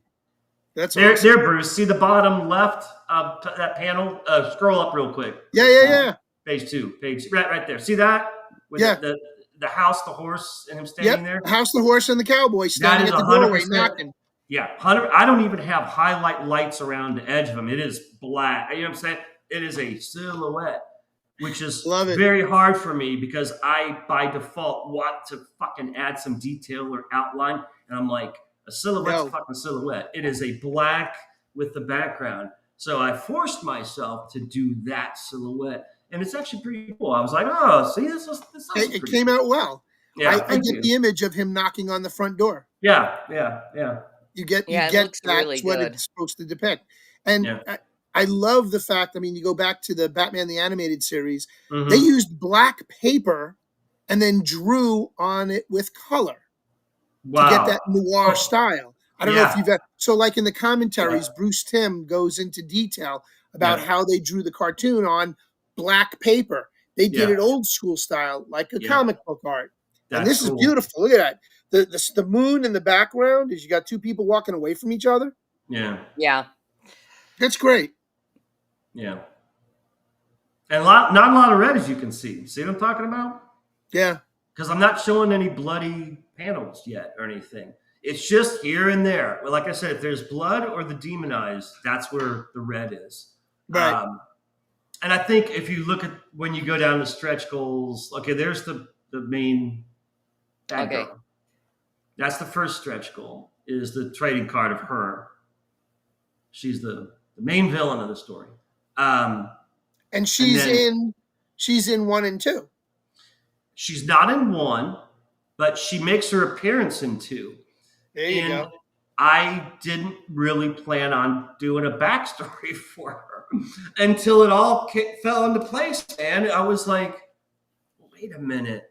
What That's the fuck awesome. was she doing 15 years ago? You know what I mean? Like, I'm like, holy shit, I can have her in this as well. So there's actually 3 or 4 characters from volume 1 and 2 that are in this story. It's Right. They're younger. They're, you know what I mean? It's like the cat's not out of the bag, so to speak, as in the angels haven't arrived. The demons aren't really rising yet. This is the calm before the storm. That's what this book is. Precursor. Yes, the precursor. This is the calm before the storm. This is the little hints, the winds of change, and that's all. And then the real shit is, volume About to hit the fan in 1 and 2. right. Yeah, and so the next one down, I think, is the print. There's a lot of red in this one, I think. Yeah, this one. Yeah, it's almost the whole. I thought this was a cover. I drew it after the cover. I was like, fuck, this could be a cover, but I'm like, nah, it's too good. But this, I call it an advertising poster because this actually encompasses everything you need to know about the fucking story. Yeah. I try to do that like with the trailers. Like I always try to have like a picture or a trailer where I don't even have to I don't even have to give you a tagline or anything. Just watch the fucking trailer and you know everything you need to know about it. This picture is that perfect example because there's your main character, the graveyard. You have the ghosts of children in the back, which means, okay, there's some fucked up shit going on here. The blood red cross, the blood red moon, the villain, the witch. She's a witch. They're red in the background. Yep. Underneath her, the thorns tangling around the gravestones. That has a lot to do with the story and her character.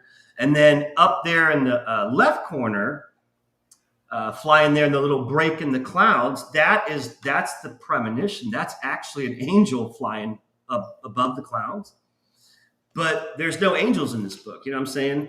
It's that hint of things to come is what that is. Mm-hmm. So I put a lot of thought into this particular picture. And so this is the second stretch goal if we get to where it's an 8.5 by 11 print glossy cardstock and everyone gets it. So. Can I just trouble you to pause for 1 second? Cosmic, is there any way you can blow up that the silhouette of the angel?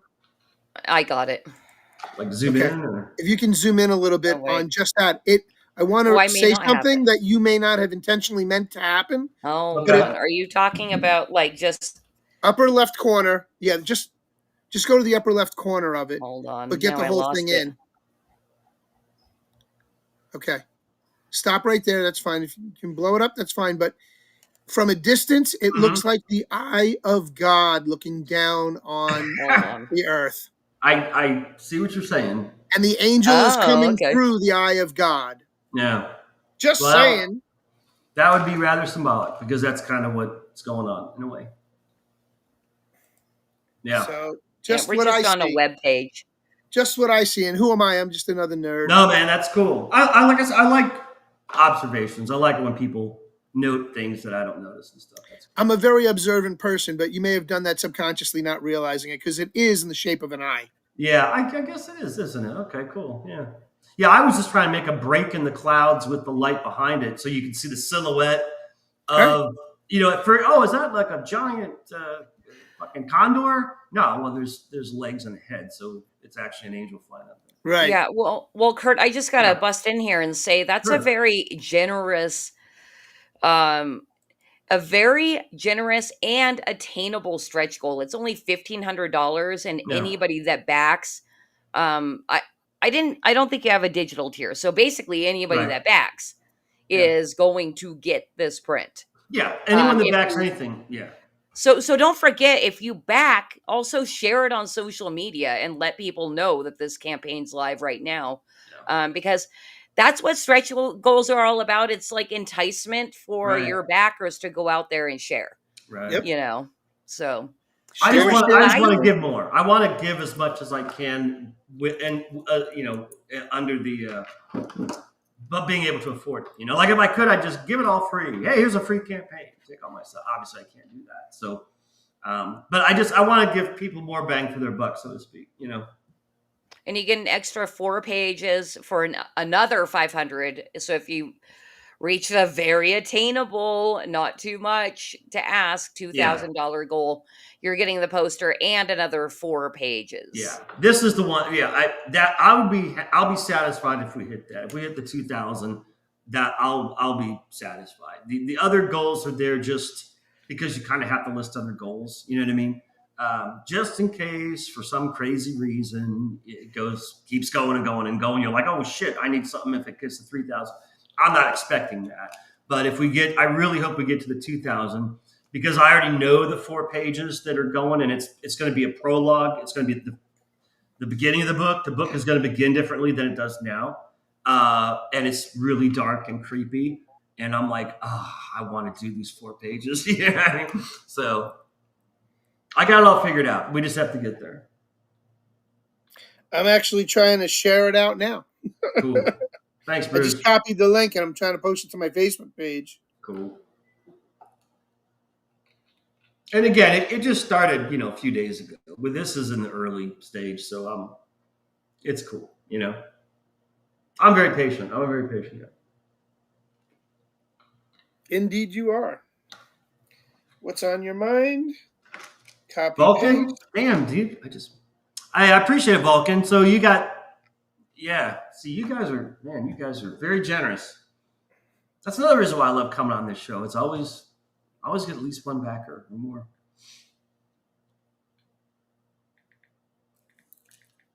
Are you muted? Is she muted or is that me? Nope, you're going live. I just wanted to send it Yes, up. as a I was post. muted. I was Okay. muted. My bad. So thank you, Vulcan. The needle moved tonight during Creative Chaos. That's awesome. I appreciate it, everybody. And Vulcan also said earlier that you and he are Twitter friends. Yeah. Oh, dude, Vulcan. Oh, yeah. And now that we're live and public, Vulcan, if I could send you a fucking award, I would, like a medal, because Vulcan, Jesus Christ, like any drawing or post or anything about fucking anything I post, he likes, reposts. There'll be times where, like, Vulcan, am I right or wrong? Tell me if I'm right. Like, he'll maybe be gone for like 2-3 days, taking a break or whatever, real life stuff. And then he comes back, and I know he's back. You know why? Because it's like, Vulcan liked and repost 8 of your tweets. It's like, Oh, boom, that's boom, so boom, nice. boom, boom. I'm just like, holy shit, brother. It doesn't show up. It says, check out this awesome comic, igg.me. And I That's put the cool. link. I appreciate it, man. So Vulcan, now that you're here, because I don't really talk to you, quote unquote talk. We don't have conversations on there. But Vulcan, I totally appreciate it, man. I see how you do it. And it's not just me. He does that with any campaign he's interested in. He's really good at liking and reposting over and over. And that's one of my little issues I have with Twitter and social media. Likes are great and all, likes. I say, well, a like is like a hug. You love it. A repost is like a naked hug. You know what I'm saying? It's like it's like repost, because it's basically a pyramid marketing scheme. If you know anything about pyramid marketing schemes from the 80s and 90s, It's a that's great all way this to put shit it. is. You repost it so all your people see it. Maybe a couple of them see it, and then it's a pyramid marketing. Yeah. And if you understand that, you're suddenly like, oh shit, reposts are really kind of a helpful tool. And the people that do that, I really appreciate it. So yes, Vulcan, thank you. Now, Kurt, every time I repost anything of yours, you're gonna be imagining me naked and hugging you. You're So welcome. I may That's all right. I may not repost anymore. No. Hey. Well, you can. Hey, Christy. Oh wait, actually, Christy, now hold on, Christy, because you can. you've been keep it our secret. reposting me a lot. Yeah, you can repost. We'll just keep it a secret. You know what I'm saying? Okay. We don't have to tell anybody. It'll be our battle. Oh, thank God Scott doesn't watch this stream. Jeez. She's blushing, dude. I'm messing with you. You know that. I know, of course. We got this whole. Yeah, it's cool. Well, Scott's cool. Yes, I apologize, Scott. I'm not seriously messing with your wife, man. I'm just. well, it was funny because I just discovered something started happening with this computer where I can hear through my headphones, but I can turn the speakers on too. And he was over just to the side, and I'm like, if you want to sit there during my show and actually listen, and chaperone, go ahead. And he's like, have him glare at me, have him stare at me. Say, all right, I'm right here, buddy. Yeah, go ahead and flirt with my wife. We'll see what happens. Click. Well, I mean, there's a whole reason behind my internet, my Twitter and Facebook persona of not being Christy and being Kitty, because who does not like a busty redhead? Of course. and want to share what she posts. Right? Redheads are the best. They're the craziest of them all. They are the craziest. Never a dull moment with a redhead. Am I right, Bruce? Only for the night. Yeah. Yeah. I know there's a meme out there with like crazy, versus like marriage material, and Right. redheads are in the like Right. super crazy but super fun Right. quadrant. Yeah. Anyway, I did ask somebody once if it had to be natural redheads or if it was women that dyed their hair red, and they said natural. And I'm like, okay, good. Yeah. Although I have to admit, the only redhead I've ever been with finally kicked me out of bed 12 hours later. Really? Yeah. You want to She know my wanted- secret? She wanted to sleep and I wouldn't let her. You know what? You want to know how I was doomed from the start? Because when I was a young teenager, I lost it to a redhead. So I was like cursed from there on. Yeah. I was taken advantage. I was 16 and I was taken advantage of by an 18-year-old redhead. And I loved every date we had. I'm like, boy, you can do that to me anytime, baby. Yeah. I was like, I love it. I love lost. it. Oh, and she was nuts. She was nuts. And I'm just like, Certifiable. this is what do they call this? This is a crash course. This is what crash course in dating and women. A semi-crazy redhead when you're 16 years old. Yeah, that'll do it. So here we are. Yeah, for sure. I love it. And Aaron Moriarty's out there going, redheads are wild. Are wild. They are. Yep. Indeed. Fiery Indeed. redheads. Yeah. So yeah. Well- So about the conspiracy theories, Christine. Well, we will get there, but and this may actually Yeah. kind of be like a precursor to getting into Cool. conspiracy corner. Cool. Something that is part of this story, and I do like that I know now that the demons are around, but not really Mhm. showing their face, and it also makes me Right. think of what we're living through currently. So there's missing children Yeah. in your story. Yeah. And some of your imagery, kind of Mhm. lends itself to, I don't know, is it satanic ritual? I don't know. Is that giving No. Is that giving no. spoilers? What's going on? No, Where's the come children? It's a hippie commune. They get kids drunk on rainbows. No, it's yeah, it's some serious shit. And that's why again, the black and white is perfect for this because it adds that creepy horror, empty, cold. You know what I mean? Like, I'm drawing like crazy, between the two, trying to finish volume 2 and this, but this is it's like I'm there, you know what I mean? Like when I start getting into it and I can feel it's like cold and windy and dry because it's the desert and just everything has a creepy kind of dismal feel to it. You know what I mean? It's definitely fits the horror category. But I was going to say, this is such a simple story. And I know that's how you're supposed to do it. You're supposed to keep your stories as simple as possible.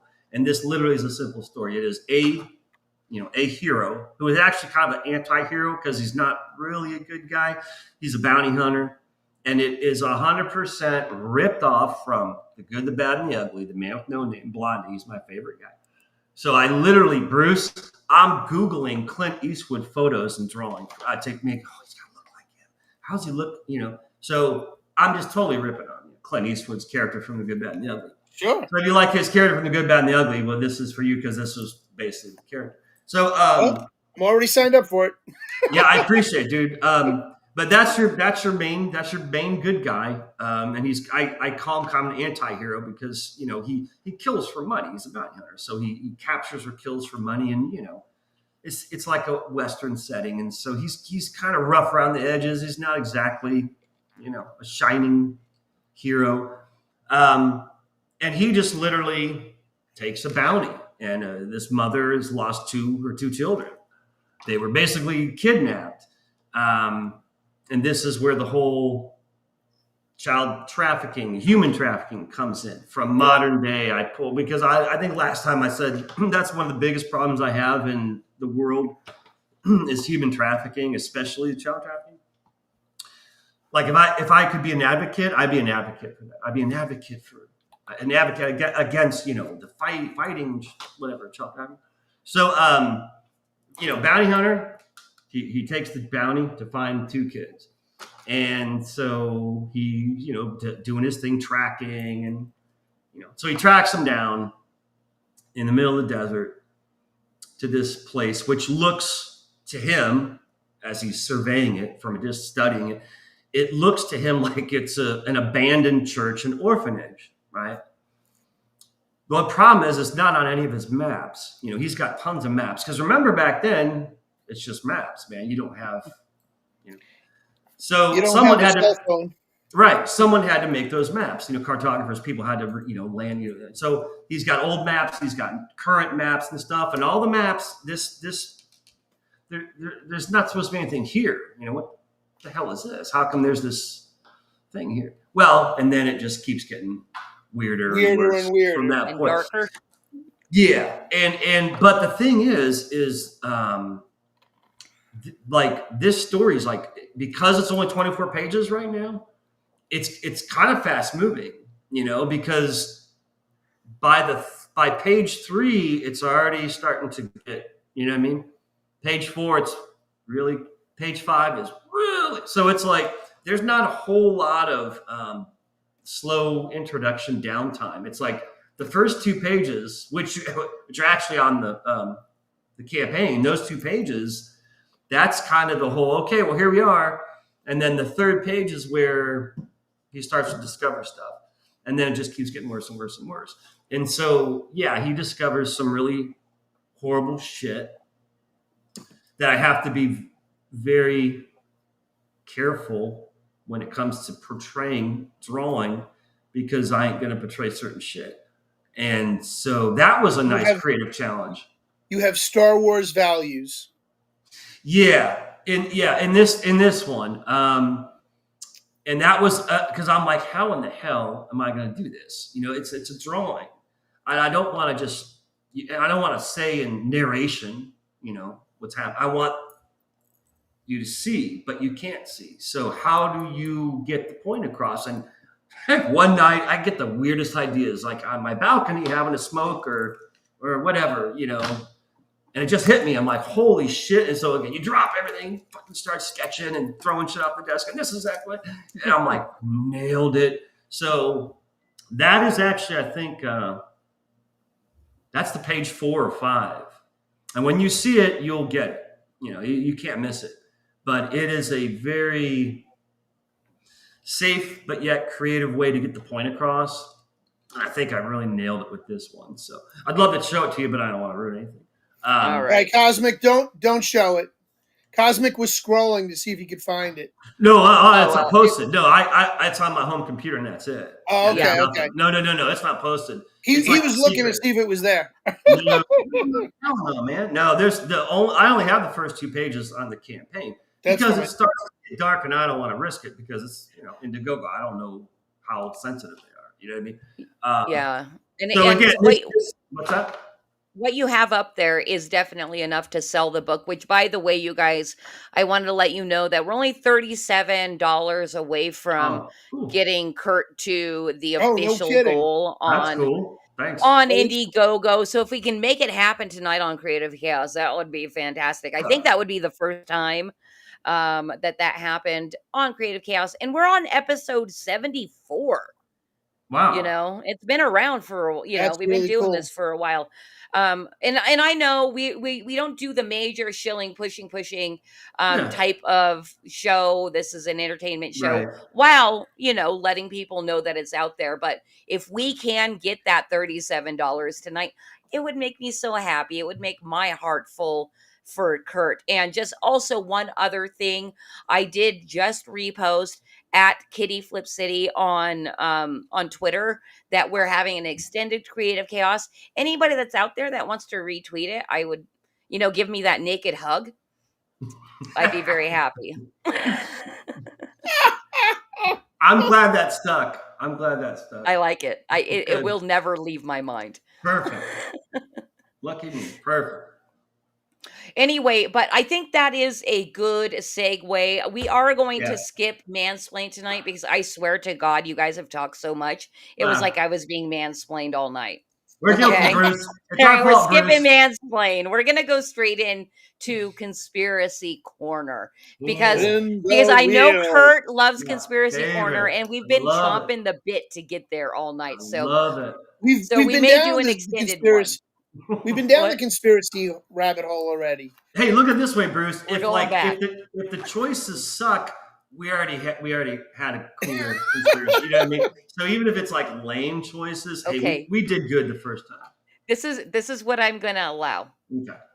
If you and Bruce, if you spend 3 times and you and Bruce agree that it sucks so Mhm. bad and you just want to talk any kind of conspiracy, I'll allow it tonight. Cool. Because Conspiracy Corner really doesn't have any rules. But Right. anyway, let's get into Conspiracy Corner and maybe we'll get a couple retweets, naked hugs, and get a few more people in here. Man, And, I'm gonna. Now, I love it, but it's like, yeah, that's all right. I love that you love that. That's funny. Okay.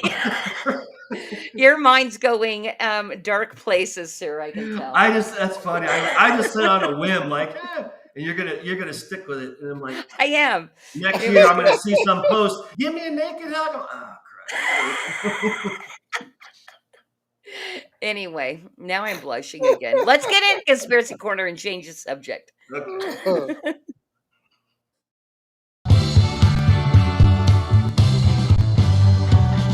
I wanna live with a conspiracy girl. I could be prepping the rest of my life with a conspiracy girl. Those weren't aliens. All right, Kurt, you've been Perfect. here before, so you know Yes. that this hat protects us from Mhm. any kind of shadow banning or Right. full banning, all that kind of stuff. So we get to speak freely in Conspiracy Corner. Perfect. All right, we're going to bring the wheel up. I'm going to remind you and anybody out there that's never been part of this awesome Creative Chaos stream. Here is how the wheel works. Kurt gets to spin 3 times. He can choose to stick with the first or second topic, but if he chooses to spin a 3rd time, he's stuck with that topic. But also, we threw that rule out the window. So if he thinks it sucks, then but Bruce also has to agree that it Right. sucks. Hey, then you guys- can Bruce be my? Remember, like in those game shows when they would allow them to like ask the audience for help or something. Phone a friend? Can that be Bruce? Can I be like when it stops? Can I say, Bruce, what do you think, buddy? Okay. And Yes. you can go like, Sure. I like Okay. it. Cool. I like it. Sometimes Bruce likes to get teachy in Conspiracy Corner as well. Good. You know, so if somebody starts Good. talking on a conspiracy the wrong way, he'll correct them. That's good. Oh, you've noticed that, huh? He's like, Not no, that's correction. not what that means. Not a correction, just a redirect. Okay, and Vulcan branded it Phone Bruce. I like it. Hey, this may stick as well. Who Hey. knows? All right, so are you ready to spin the wheel? Yeah. Yeah. Let's Let's do do it. it.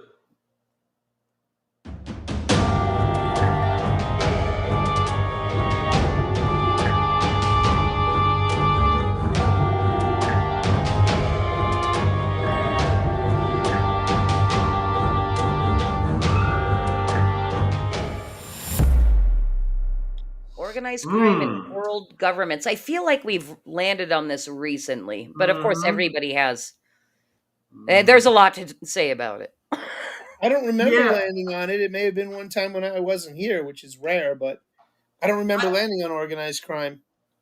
We're gonna have to spin it. It's like kind of almost too mellow, like too tame at the top. I want Well, something it's really already been gritty. exposed. All It's right. already been Yeah. exposed. I want a topic that's like a rusted knife that you stick in and twist and rip out and Ooh. that's the kind of shit that I want. Dude, I'm getting blushed again. Scott, need your pronto, buddy. All right, I'll get you in trouble. let's spin again.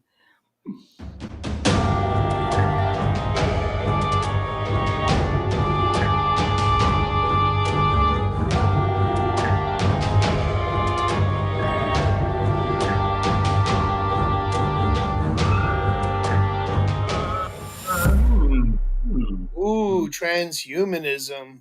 Hmm. yeah, What do you think, Bruce? I don't know much about it. not something I'm really up to discussing either. I'm not big on it, but All right. Good enough. Spin again. All right. spin the wheel. You know, I know you guys are just doing this because you want to just talk about whatever you want. So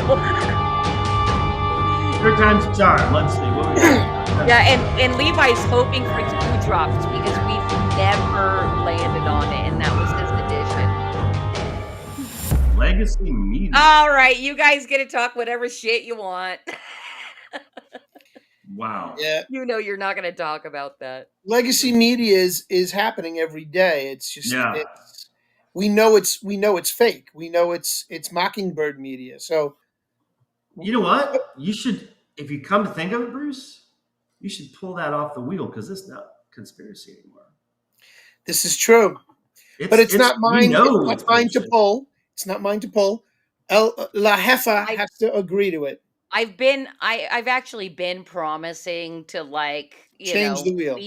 to change the wheel. There's a lot of kind of meh things Yeah. on there, and that's one of them. Legacy Media needs to Because go. I agree. again, it's it was a conspiracy. What? I mean, just what 3, 4, 5 years ago, right? But it's been proven to be. It's been proven over and over by so many credible people that it's lies and bullshit and everything. And it's like it's not a conspiracy anymore. So yeah, I'd say yank it. Yeah. Yeah. Anyway, so what do Future you guys want proves to talk about? past. Future proves past. Yeah. Future proves past. Future Last- proves past. Future proves past. Okay, thank you. Because- I'm telling you, it's like, and again, this kind of goes back to what we were talking to earlier in the show with it, how it just strips down to like good versus evil, light versus darkness, all that stuff, and Thank you. it's a reoccurring theme in everything, man. Every story, movie, poem, whatever, it's that whole struggle. You know what I'm saying? And again, that's the whole balance is here's an interesting thought. Let's just say it's impossible, but let's just say you could wipe evil out. Like every evil person and creature in existence dead. Okay, right? So there's only nothing but good people, right? What do you think? Utopia. Until the least good person is discovered, and guess who they are? Now they're evil because they're the bottom of the ladder. So the least good person is now the worst person on the planet. They're evil. Kill them. Elon Musk today. Yeah. I mean, dude, it sucks. But- Elon Musk needed to be the villain. Elon Musk, I joked about it a lot. I always used to say, I still say it. Yeah. Elon Musk is just one bad day away from becoming Dr. Evil. A super villain. Yeah. Because he's got the money, he's got the knowledge, he's a genius. #1 DARPA contractor in the world.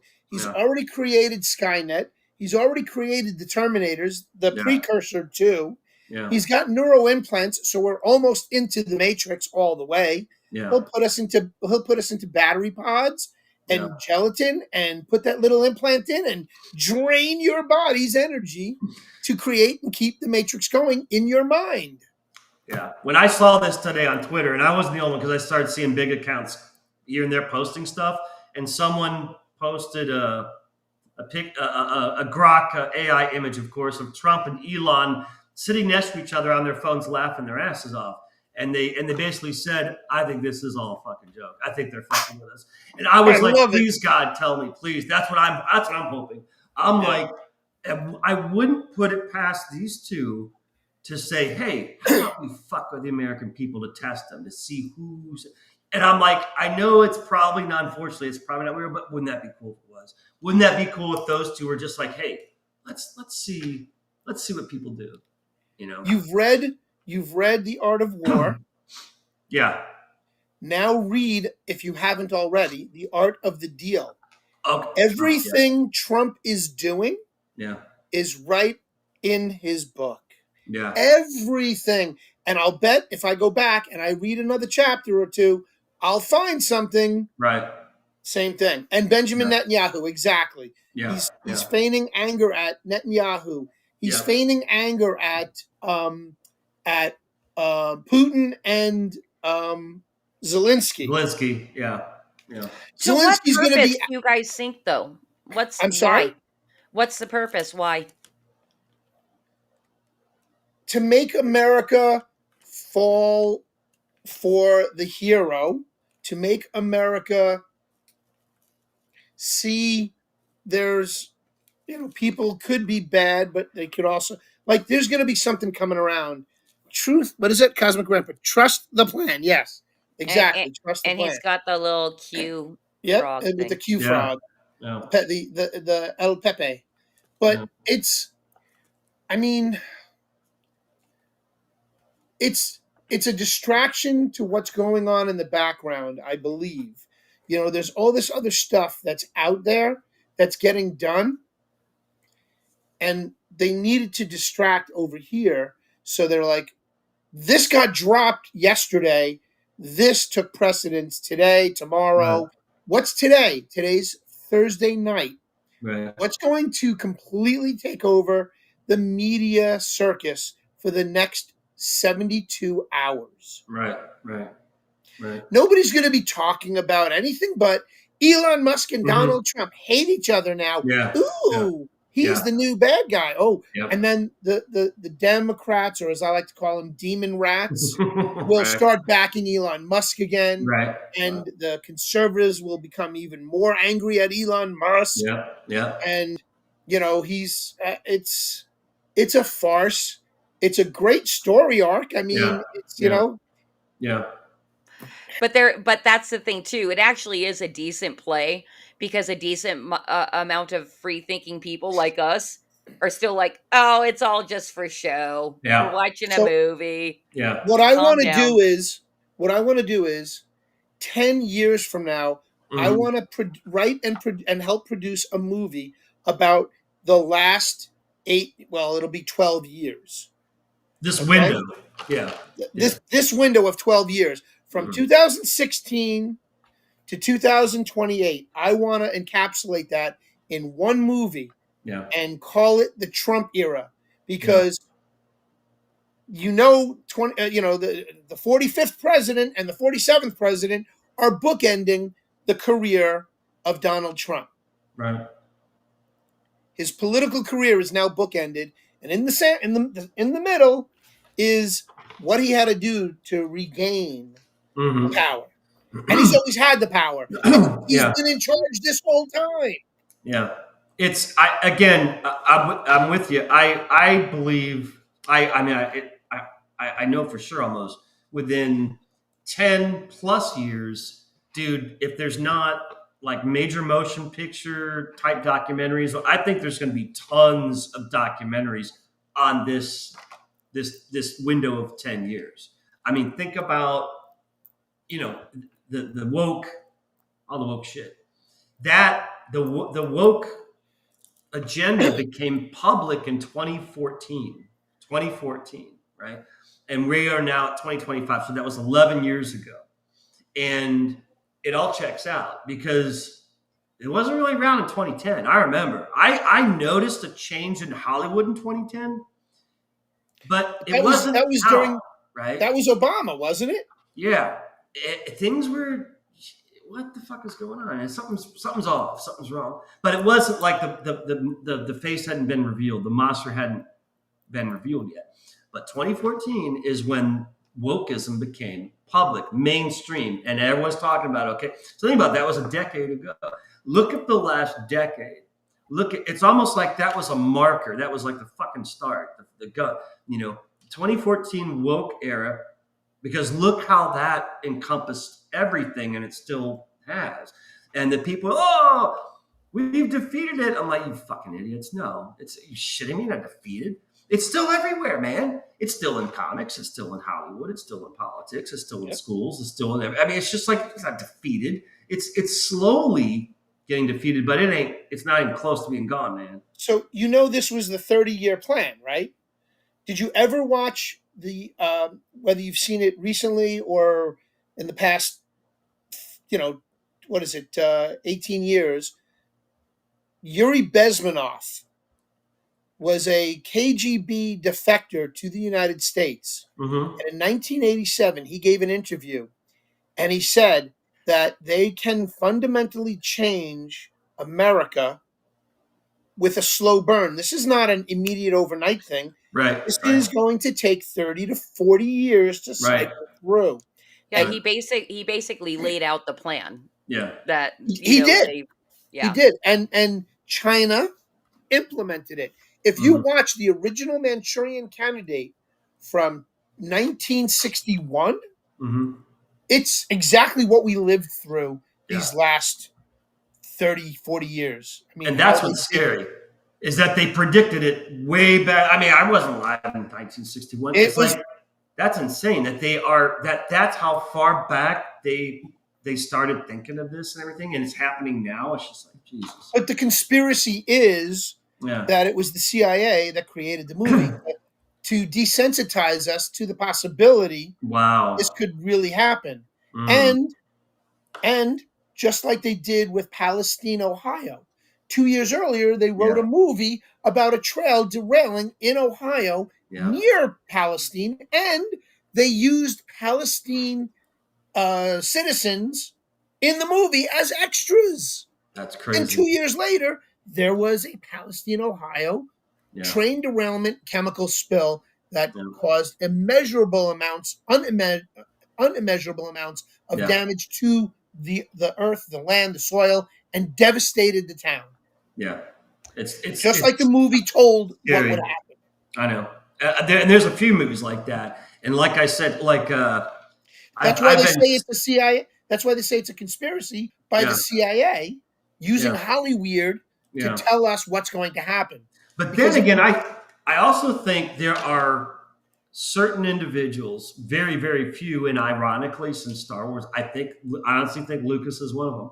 I think that these creative geniuses, they either they have a sense or they foresee something. But if Cameron's another one, James Cameron with Terminator and stuff, right? I honestly think that these guys are like, I have to make this sci-fi movie because I think that they see this as coming, and they're like, it's so outlandish, they're going to call me crazy if I make this like a documentary. So I'm going to make it some crazy sci-fi movie. So they're like, wow, look at all the lasers and spaceships and cool shit. But yet the core of it is going to happen in 20, 30 years. You know what I mean? I seriously think there's certain directors that do that. And I think Lucas is one of them and Cameron's another, where they kind of have this little weird sight into the future, like 20, 30, 40 years down the road. Yep. And they're like, the public isn't going to deal with this unless I make it some crazy sci-fi movie like Terminator or the Star Wars, trilogy, whatever. And then 20, 30 years later, we're starting to see all this stuff like surface in our news, and we're like, wait a minute, this reminds me of Star Wars when Palpatine took over the government and what the fuck, and hey, AI and robots taking over. This reminds me of Terminator. You know what I'm saying? It's weird, dude. Isaac Asimov wrote the book I, Robot. Right. So I read him as a kid. He's cool author. Yeah. So, I mean, go back to the Scientology books even. Right. Scientology started out as a book somebody wrote. Right. And then somebody in Hollywood decided to make it a freaking religion, and now it's a cult and you have to join. Yeah. Wasn't it L. Ron Hubbard's, wasn't it called Dianetics with the volcano on the front? Yes, correct. That is it. That was the book. It was Dianetics. This big volcano on the front. And as a kid, I remember seeing that fucking book. It was everywhere. It was everywhere. My uncle read that book in high school.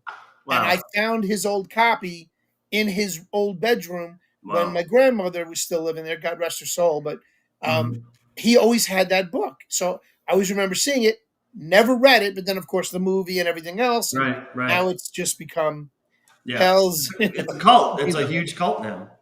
It's huge. And, of course, you got Travolta and Tom Cruise. Tom Cruise as the key members, people everybody recognizes and knows they're part of Scientology, No. and it just doesn't stop.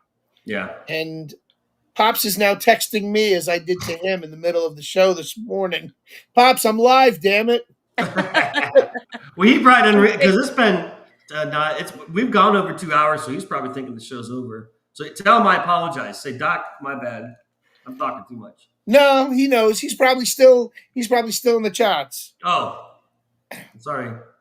No, I did not talk to Cosmac Grandpa yet. There's your answer. Okay, let's move on, please.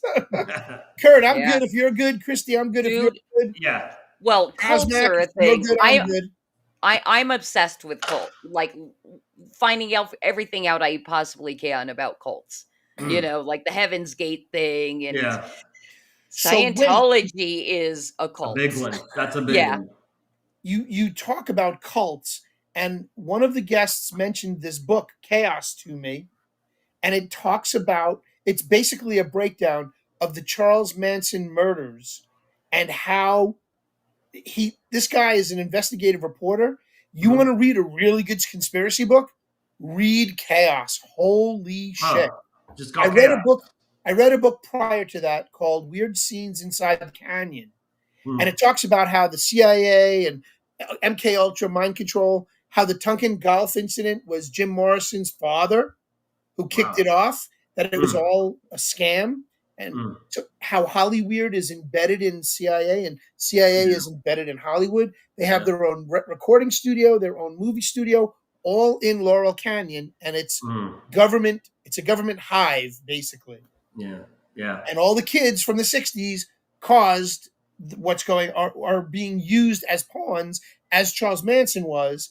It brings out to light all kinds of crazy stuff about Charles Manson. So if you like that culty stuff, Christy, get the book Chaos and read it. It'll blow your mind. You know, I've been meaning to do audiobooks, and I know that's what you do, so maybe I'll get the audiobook.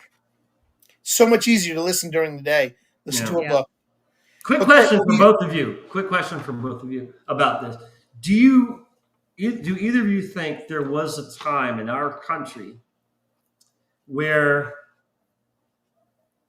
the government was, mostly good and straightforward, and there wasn't all this shadow shit and hidden cabals and agenda crap? Like, was there ever a time where it actually was a good government and for the people and everything, and there wasn't? I don't know, actually. And then the more I learn, with like the Masonic symbolism like from early on from the development of the country, I'm not sure.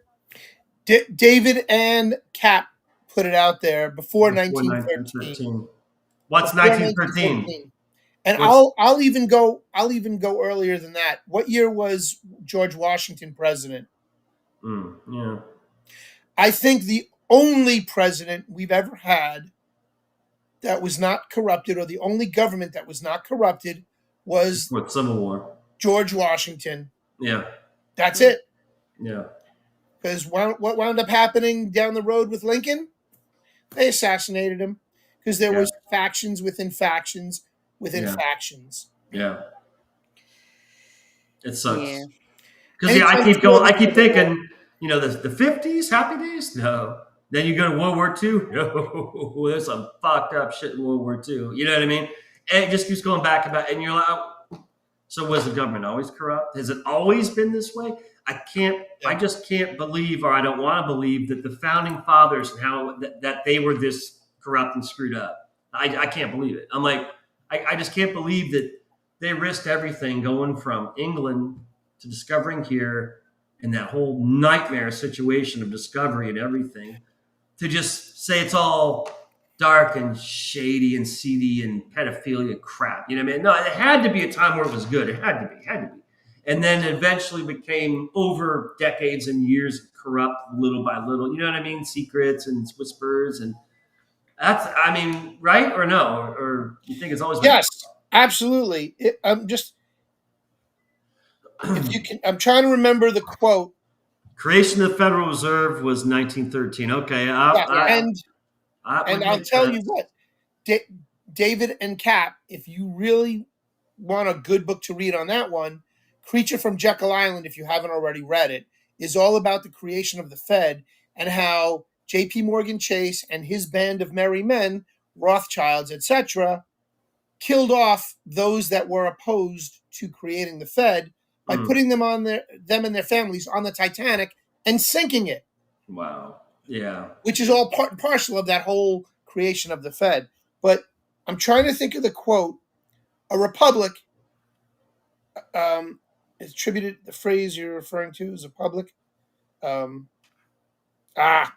you Googling or are you using I'm AI? I'm Googling. Talks about civics responsibility. Somebody asked him a question. He said, "You can it's a republic if you can keep it," something to that effect. Where we are a republic, we are not a democracy. Right. We have democratic rulings, but we are not a democracy. We are a republic, and people don't know the difference. They've dumbed down society. Yeah. The movie itself, Idiocracy. Yeah. That's basically what we're living right now. Yeah, These people are so freaking programmed and, pardon me, stupid.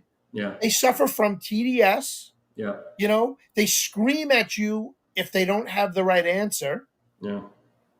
They call you every name under the sun, or they feign being hurt, or what is it? That offends me. Oh, fuck you. Yeah. You can't trample on my rights with being offended. Go fuck. And Bruce, because I have this talk with certain friends of my generation. We go back. If we were 80, 85 years old, Bruce, old guys, and I remember when I was a kid, okay, it would fucking make sense. Bruce, we ain't. We're like middle-aged, waning until, you know what I'm saying? We're not old yet, right? And in this short amount of time, we're talking, 30 years, 3 decades? We remember how life was fucking amazingly so much better and different, dude. I mean, we talk about colored photos of our childhood, and there wasn't any of this weird shit. None of it. And we talk about simpler times. The grandparents used to talk about simpler times. We are the survivors of simpler times, and now we're living through this bizarro world. Yeah. Yeah, I'm actually not too worried about it. It seems to me that the kids are waking up to the wokeness, sick and tired of it. They're becoming racist AF, and they're rejecting it. Right. So, I mean, I think it's all going to correct itself. Everything, it's life and death, man. Everything's going to die sometime, whether it's an ideal or a living creature or whatever.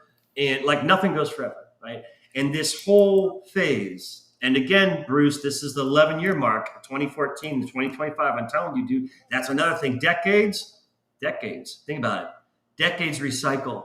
Oh, there was the 70s, hippies, disco, all the 80s. Oh, neon and short hair and physical fitness and Schwarzenegger and Reagan. And the 90s, grunge, man, and darkness and Kurt Cobain. Fuck yeah. And then the 2000s.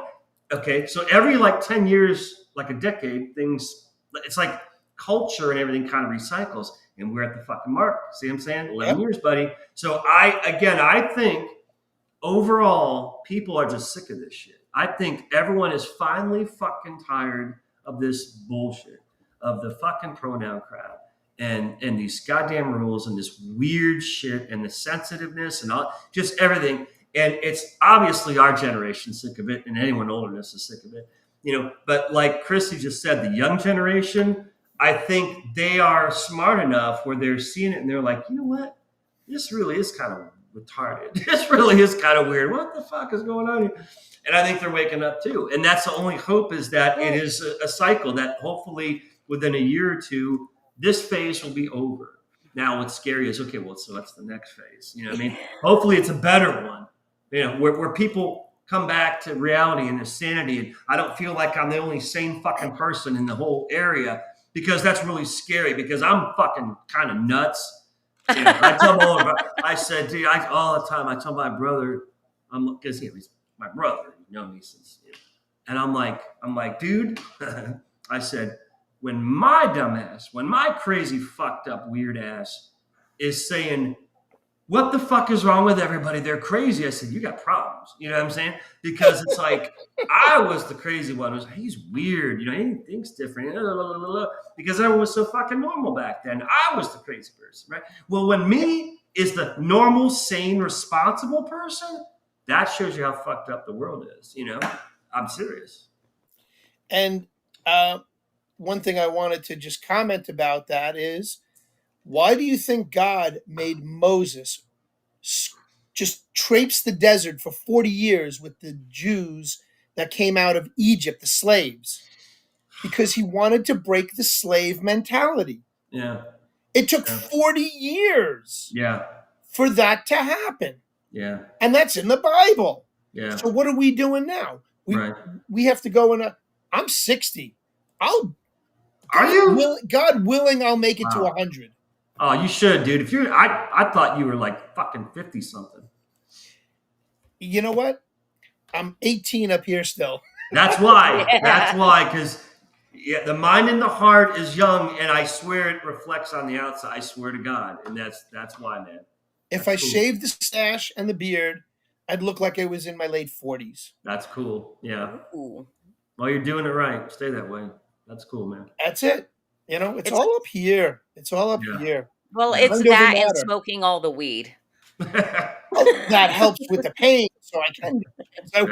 No, it's an attitude thing too. Yeah, it is. Yeah, definitely.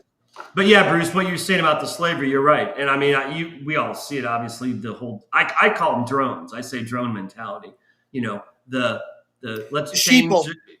We see it on Twitter, you know, the whole meme of you have the Ukraine flag pinned on your profile. And then next it's China. And that's the fucking drone mentality. It's just whatever the orders are from above, well, you don't even question it. You just fucking follow them. That's a fucking drone, right? And that's what scary. Do they say? Shit trickles downhill? Yeah. Shit trickles downhill. Yeah. But you know what I'm saying? The fact that and I mean, we're talking millions of people. You know, if it was a sect of 100,000, some weird cult somewhere, you know, okay, dude, we're talking like almost half the fucking country thinks this way. That's scary. Yeah. That drone mentality is that vast. It's like, yeah, it's going to take a while before things are reset. It's anywhere close to being normal. You know what I mean? Because not only, it's not like you can just exterminate them all. Okay, we're going to line them all up and that's it, right? That'd be the easy way.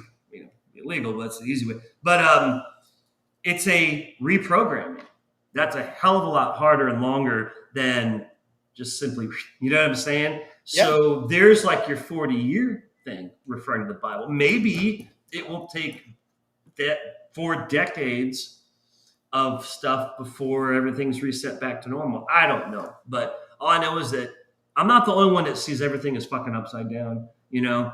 And right when you think it's starting it's the ship's starting to like, you know, reset, and then something like today happens with these two fucking powerful figures going at it like a bunch of fucking high school girls on Twitter, and you're like, what the hell is going on, man? No, I mean, you know what I'm saying? I agree. Dude, I agree. The richest man on the planet, not the country or the hemisphere, dude, planet Earth, he's number one.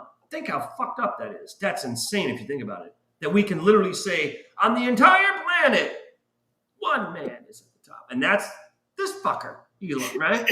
Yeah. And Donald Trump, you know, I mean, you know, he's, you know, some think he's practically a god, you know what I mean? So when you've got these two superheroes, basically, who 1 minute, they're like fucking bromancing together, okay? And then all of a sudden, like on a fucking dime in the course of a week, now they're throwing shit at each other. Doing it publicly, please. What? Yeah, so part of me, the sixth sense of humor, hopeful side of me, says this is a fucking act. They're fucking with us. You know, they're messing with us, and I hope to God it's right. But unfortunately, I think that's wishing. I don't know. I can't see it. I think it's just fucked up. What's going on? but that's part of the whole storyline. Yeah, yeah, You've got, you've got the evil cabal, yeah. and you've got the saviors, and Trump and Musk as saviors are now fighting with each other. Right. Think about, Batman and Superman. They Right, were right. bitter enemies, and now they're best buds. Right. Exactly. Do you see how it's all like a fucking story? And again, Bruce, it's like I said, even though everything's crazy and we're confused and insane, I'm glad we're fucking here to witness it. That's all I gotta say. Because we could have been born in some boring ass fucking time where nothing happens in 100. You know what I mean? But it's like, no, man, we are here, and they're gonna be writing shit about this, and Forever. we're here. We literally will be characters in a future history book, man. They will definitely be speaking on the meme wars. And I've been saying over the last, 7-ish years, like, funnest war ever. Like, everybody calm down. Yeah. Like, stop being so stressed out. I know it sucks. A lot of it sucks. Yeah. But really, funnest war ever. I mean, we're not out there getting, butchered in the streets and shit like that. Like, the Civil War is bomb. No. Also, I just want to take one moment to say hello and welcome to the 757 Hustle Show. I've never seen your username. This is Creative Chaos. I hope you're enjoying the show. And Christian Zaffo popping in and saying, sup. So, Pilled by the Rabbit just made a comment. Cosmac, could you put it back up? Because I don't see it there. Oh, I missed it.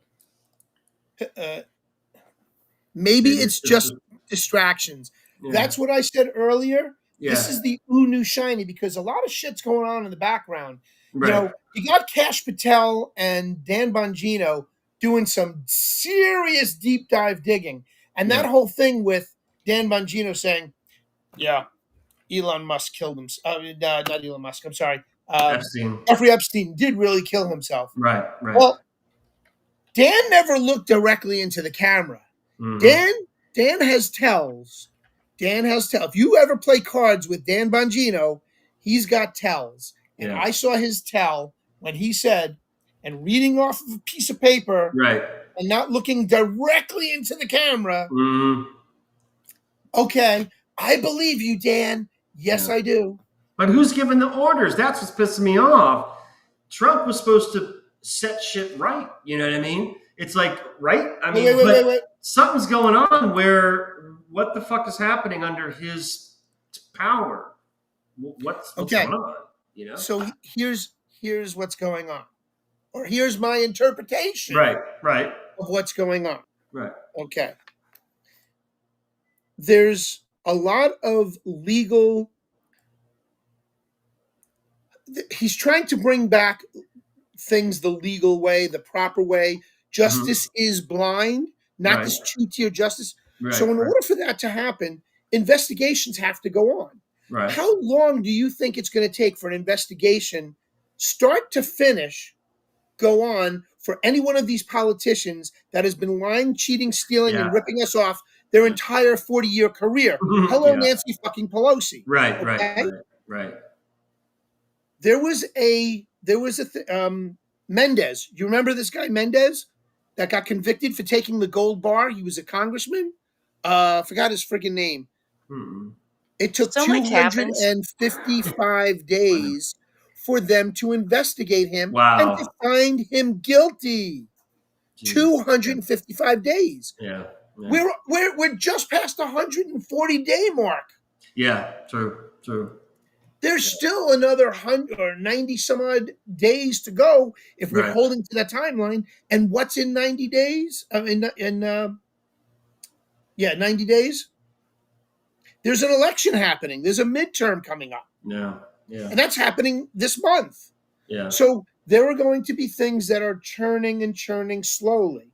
Don't expect answers overnight. Right. So whatever's going on over here, they don't want you to know about it because that will jeopardize their results. They need to show you this over here so this can get finished. Because once this finished, Nancy Pelosi, Adam Schiff, Fartswell will all be swinging from Trump's thing because they're gonna kiss his ass to try and save themselves. And all those pardons with the auto pen that happened, nuts. are null and void, and they're I going hope. to prove it, Dude, and I they're hope going so. to. But give it time; it's not Yeah. going to happen. It's not gonna happen. Right. Yeah. I'm thinking, okay. Maybe by the third year, we'll start seeing all of these assholes going to jail or resigning or committing suicide or Yeah. stepping down or Yeah. accidentally Right. dying. Right. I mean, you're right. I hope you're right. I really do hope you're right. But again, it's perspective, as in this is early on in the administration still. And it's like all of this shit has been discovered this early on. And so of course American people are like, well, do something, start arresting people. But you're right. You can't just bust into Adam Schiff's office, cuff it. I mean, I wish we could. That'd be fucking great. But you can't, But they accused us of doing that. Yeah, they accused us of doing that on January 6th, and we didn't. That was all a setup. That was all a honeypot. Yeah. But you're right. I'm sorry. I didn't mean to cut you off. But no, as in you're right. When you put stuff into perspective, right? So if this is just being discovered now and all this shit is going on, the way the government does, and unfortunately government takes a hell of a lot even longer than they should, but that's how it is. Yeah, you're right. With the trials and fucking court systems and convictions and paperwork and more paperwork and fucking jurors dropping out or dying and corrupt. This nightmare of red tape that goes on before anyone can be convicted, sentenced, whatever. That doesn't happen in a month or 6 months or a year. You're right. So now we're talking, maybe third year, maybe fourth year of administration. Maybe this will be Trump's big going out with a bang. She's in jail. He's in jail. Fucking get them all in jail. Have a good one. I'm out of here. Christian Zaffo already commented. One judge is already on the hook, right? No, actually, you're wrong. There's 2 judges and possibly a third, and the lawyers that were involved. Look at what's going on with Letitia James. Mm-hmm. Yeah. Right? So it's not just the judges now that are on the hook, but it's the lawyers that went up against him. I know you want to believe Vulcan lives. Vulcan live. do have faith, okay? Like my hat pin says, think like a proton and stay positive, okay? There you go. Think like a proton and stay positive. That's a good saying. I'm telling you, all the truths will be revealed. I was cute-hearted in the beginning like everybody else. Mm-hmm. I've come to see the light, and I've come to see it for what it is. Get your popcorn out, enjoy the show. Well, I am enjoying the show, but I'm also getting involved, okay? Yeah. I am an election inspector for my district. I'm going to be up at my elementary school where my kids went to elementary school on election day this month. Really? Okay. Good man. And I'm doing my civic duty. I belong to the John Birch Society. I belong to a local conservative organization here. Bruce, you're always like dutying civically. That's cool. Because you're really good at it. Because I feel it's my responsibility. It's a republic if you can keep it. Thank you, Benjamin Franklin, because I'm trying to keep my republic. And I, along with all the other conservative people out here, like yourself, like Christy, are doing their part. You're writing comic books. She's writing a joke book that keeps people on the, people who might be on the edge and they get a copy of Flip City magazine now have something to laugh about. And they can keep that positive attitude. Yeah. So please stay positive out there, people. This is my soapbox. This is it for the night. I appreciate you listening to me bullshit and rip and rant and go off the deep end. But I'm telling you, stay positive because positive thoughts breed positive actions. I truly believe that. I believe in Hashem. I go to morning services as often as I can, and I do pray to God. I pray to God wherever I am, whenever I am, but I do like to go to synagogue and do it during the weekdays. That's cool. Yeah, man. I hear you, Christy. Hey, this is a good spot to wrap it up if you guys are cool with it. Because I got to... well, we still have to rebrand you, bro. We have to do what? One more segment. Oh, yeah. shit. Okay. But it's an easy one. It's a really easy one. Yeah, so your branding has faded, and Mm-hmm. everybody that watches this show regularly knows you need to read a piece of Flip City content to keep your Oh, right. branding fresh. Right. And I can't wait to brand you again. Sure. All Be right, so gentle. Be I gentle. I picked something pretty simple for you. Flip City Cool. writes a lot on movies, either, and they're usually movies you haven't ever heard of. Okay. And you get to choose from a gaggle of them. So, cause if we can bring up the Flip City movies, and you're going to choose one of these titles to read about. Here Wow. they are. The titles are going to Jeez. come up in just a sec. Amazon Planet, West Bank Story, Superman, Into the Soyverse, Kill Bill 3, Epstein Fantasy Island, The Therapist, Sodomite the Movie, Die Hard on an Island, or Swatted on Christmas. Good God. Jeez. You Okay. don't have to read them all. You just choose one. No, I know. It's between a toss up. Let's see. What do we got? It's a toss up. Let's see. So far between man, the Epstein Fantasy Island and Die Hard 9. Something about islands is cool. But Kill Bill 3 is cool. I mean, shit. I don't know. Bruce, I need your help. What do you think, buddy? I was the same one as you, the same two that you were looking at. Epstein Fantasy Island, and Die Hard on an Island. The island. So, what do you think, Are we Christine? sticking with an island theme? Why don't we Yes. go with Epstein Fantasy Island? I say we There you let go. him do both. Let him do both. No, I'll just do one. Epstein Fantasy Island. There's gonna be no one watching. They're gonna be like, "You guys won't shut the hell up. I'm out of here." What is this? All right, can you see it? You I can can see embiggen it. it. I can Okay, see it. cool. Did I read this? Well, dreams become a reality on Epstein Island.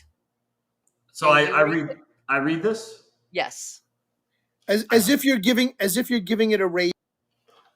As if I'm what? As if you're giving it a rating. You You're can reviewing disagree it. with our rating, just Okay. based on the synopsis here. So is there any certain voice I need to read it in, or? You choose. It's You up to you. choose. Okay, hold on. Let me. Okay. Drink. He's got to clear I'm- his throat, everybody. Yeah, I'm just scanning real quick to get the. Okay, I'll just read it like a. Okay, so this is like a dreams become reality on Epstein Fantasy Island.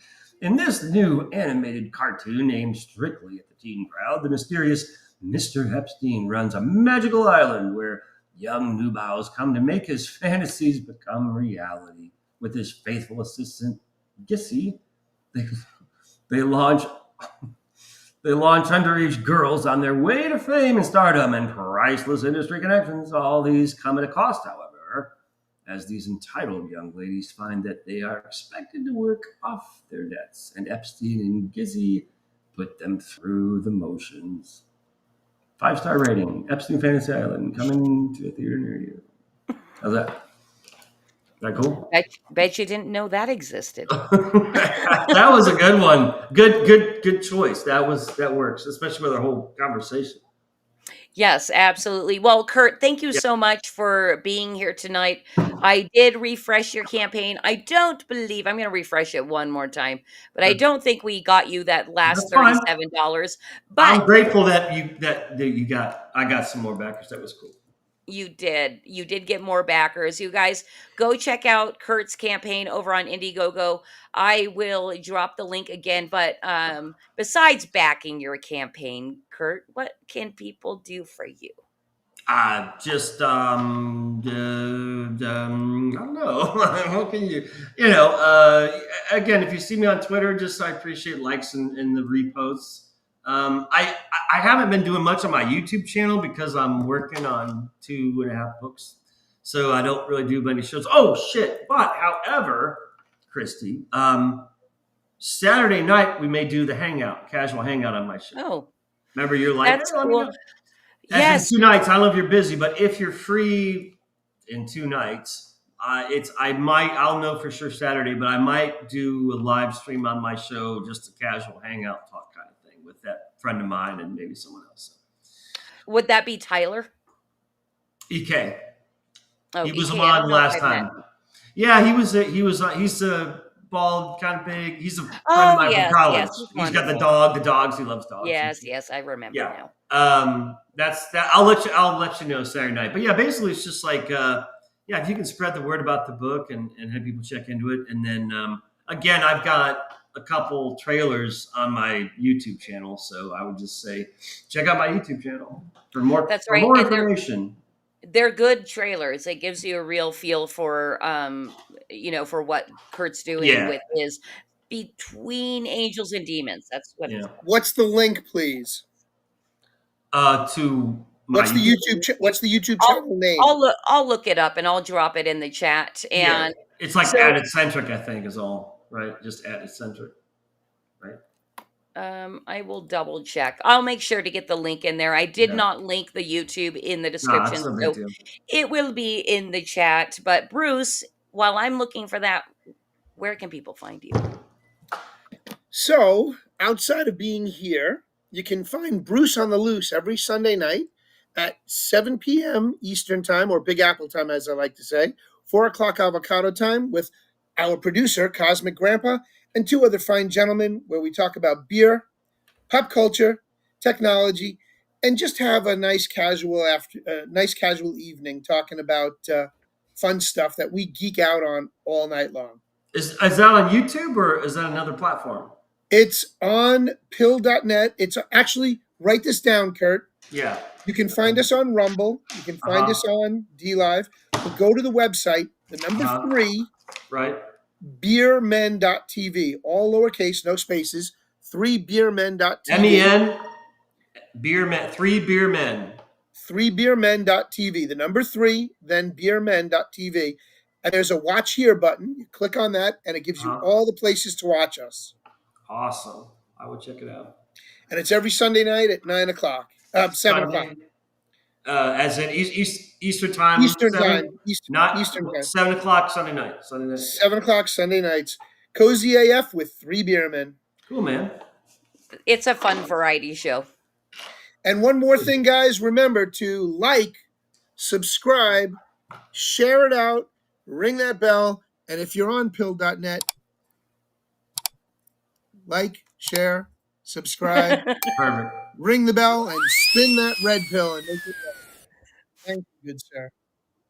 That's fantastic. And you guys, as far as Creative Chaos goes, it would not exist without Flip City Magazine, because we did create it to not only shine a spotlight on other fantastic people creating fascinating things outside the mainstream. Flip City Magazine does it too, but ours is a comic satire magazine like Mad Magazine was back in the day, and we take the shit out of pop culture, entertainment, and politics, and it's very, very, very funny. We do have a live campaign running right now on Fund My Comic. You can find that at fundmycomic.com/FlipCity25.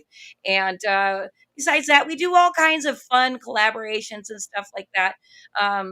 If you're not already subscribed to our YouTube, I'd say do that as well, because we give updates on there. And something I never mentioned, and I think I'm going to mention more often, we are on Substack, and it's another good way to get to know what Flip City Magazine is, because we do republish some of our old stuff that was in print, and then also give spoilers and publish newer stuff if you subscribe to our Substack. So we're pretty much Flip City Mag all across platforms. And yeah, that's going to do it for tonight, Kurt. It was wonderful catching up with you. Thanks you so much for all of you both, and the producer and everybody. All right. I love it, dude. Yeah, perfect. Yeah, that's me. That's it. So thanks. But yeah, good to see you again, Bruce and Christy. Of course, always good to see you. And everyone in the chat. You're more than welcome to hang out backstage if you want, but I know you actually have a life. Anyway, but we're gonna end it publicly. We'll see you guys next week. Thanks, everybody. Thank you so much, Kurt. It was wonderful having you tonight. Bullshitting again. It was fun. We went way off topic, but we had a lot of fun. That's all right. Okay, class. List everything insensitive, exclusionary, bigoted, nationalistic, misogynistic, and offensive that you can find in history's great myths and legends.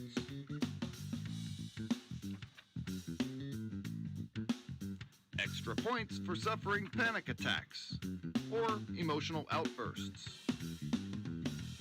Fact check every opinion against the lived experience of your comrades and allies so you can avoid forming a criminal opinion. Scrutinize it cover to cover. Wrongthink, misgendering, dead naming, misinformation, microaggressions. Leave no page unturned.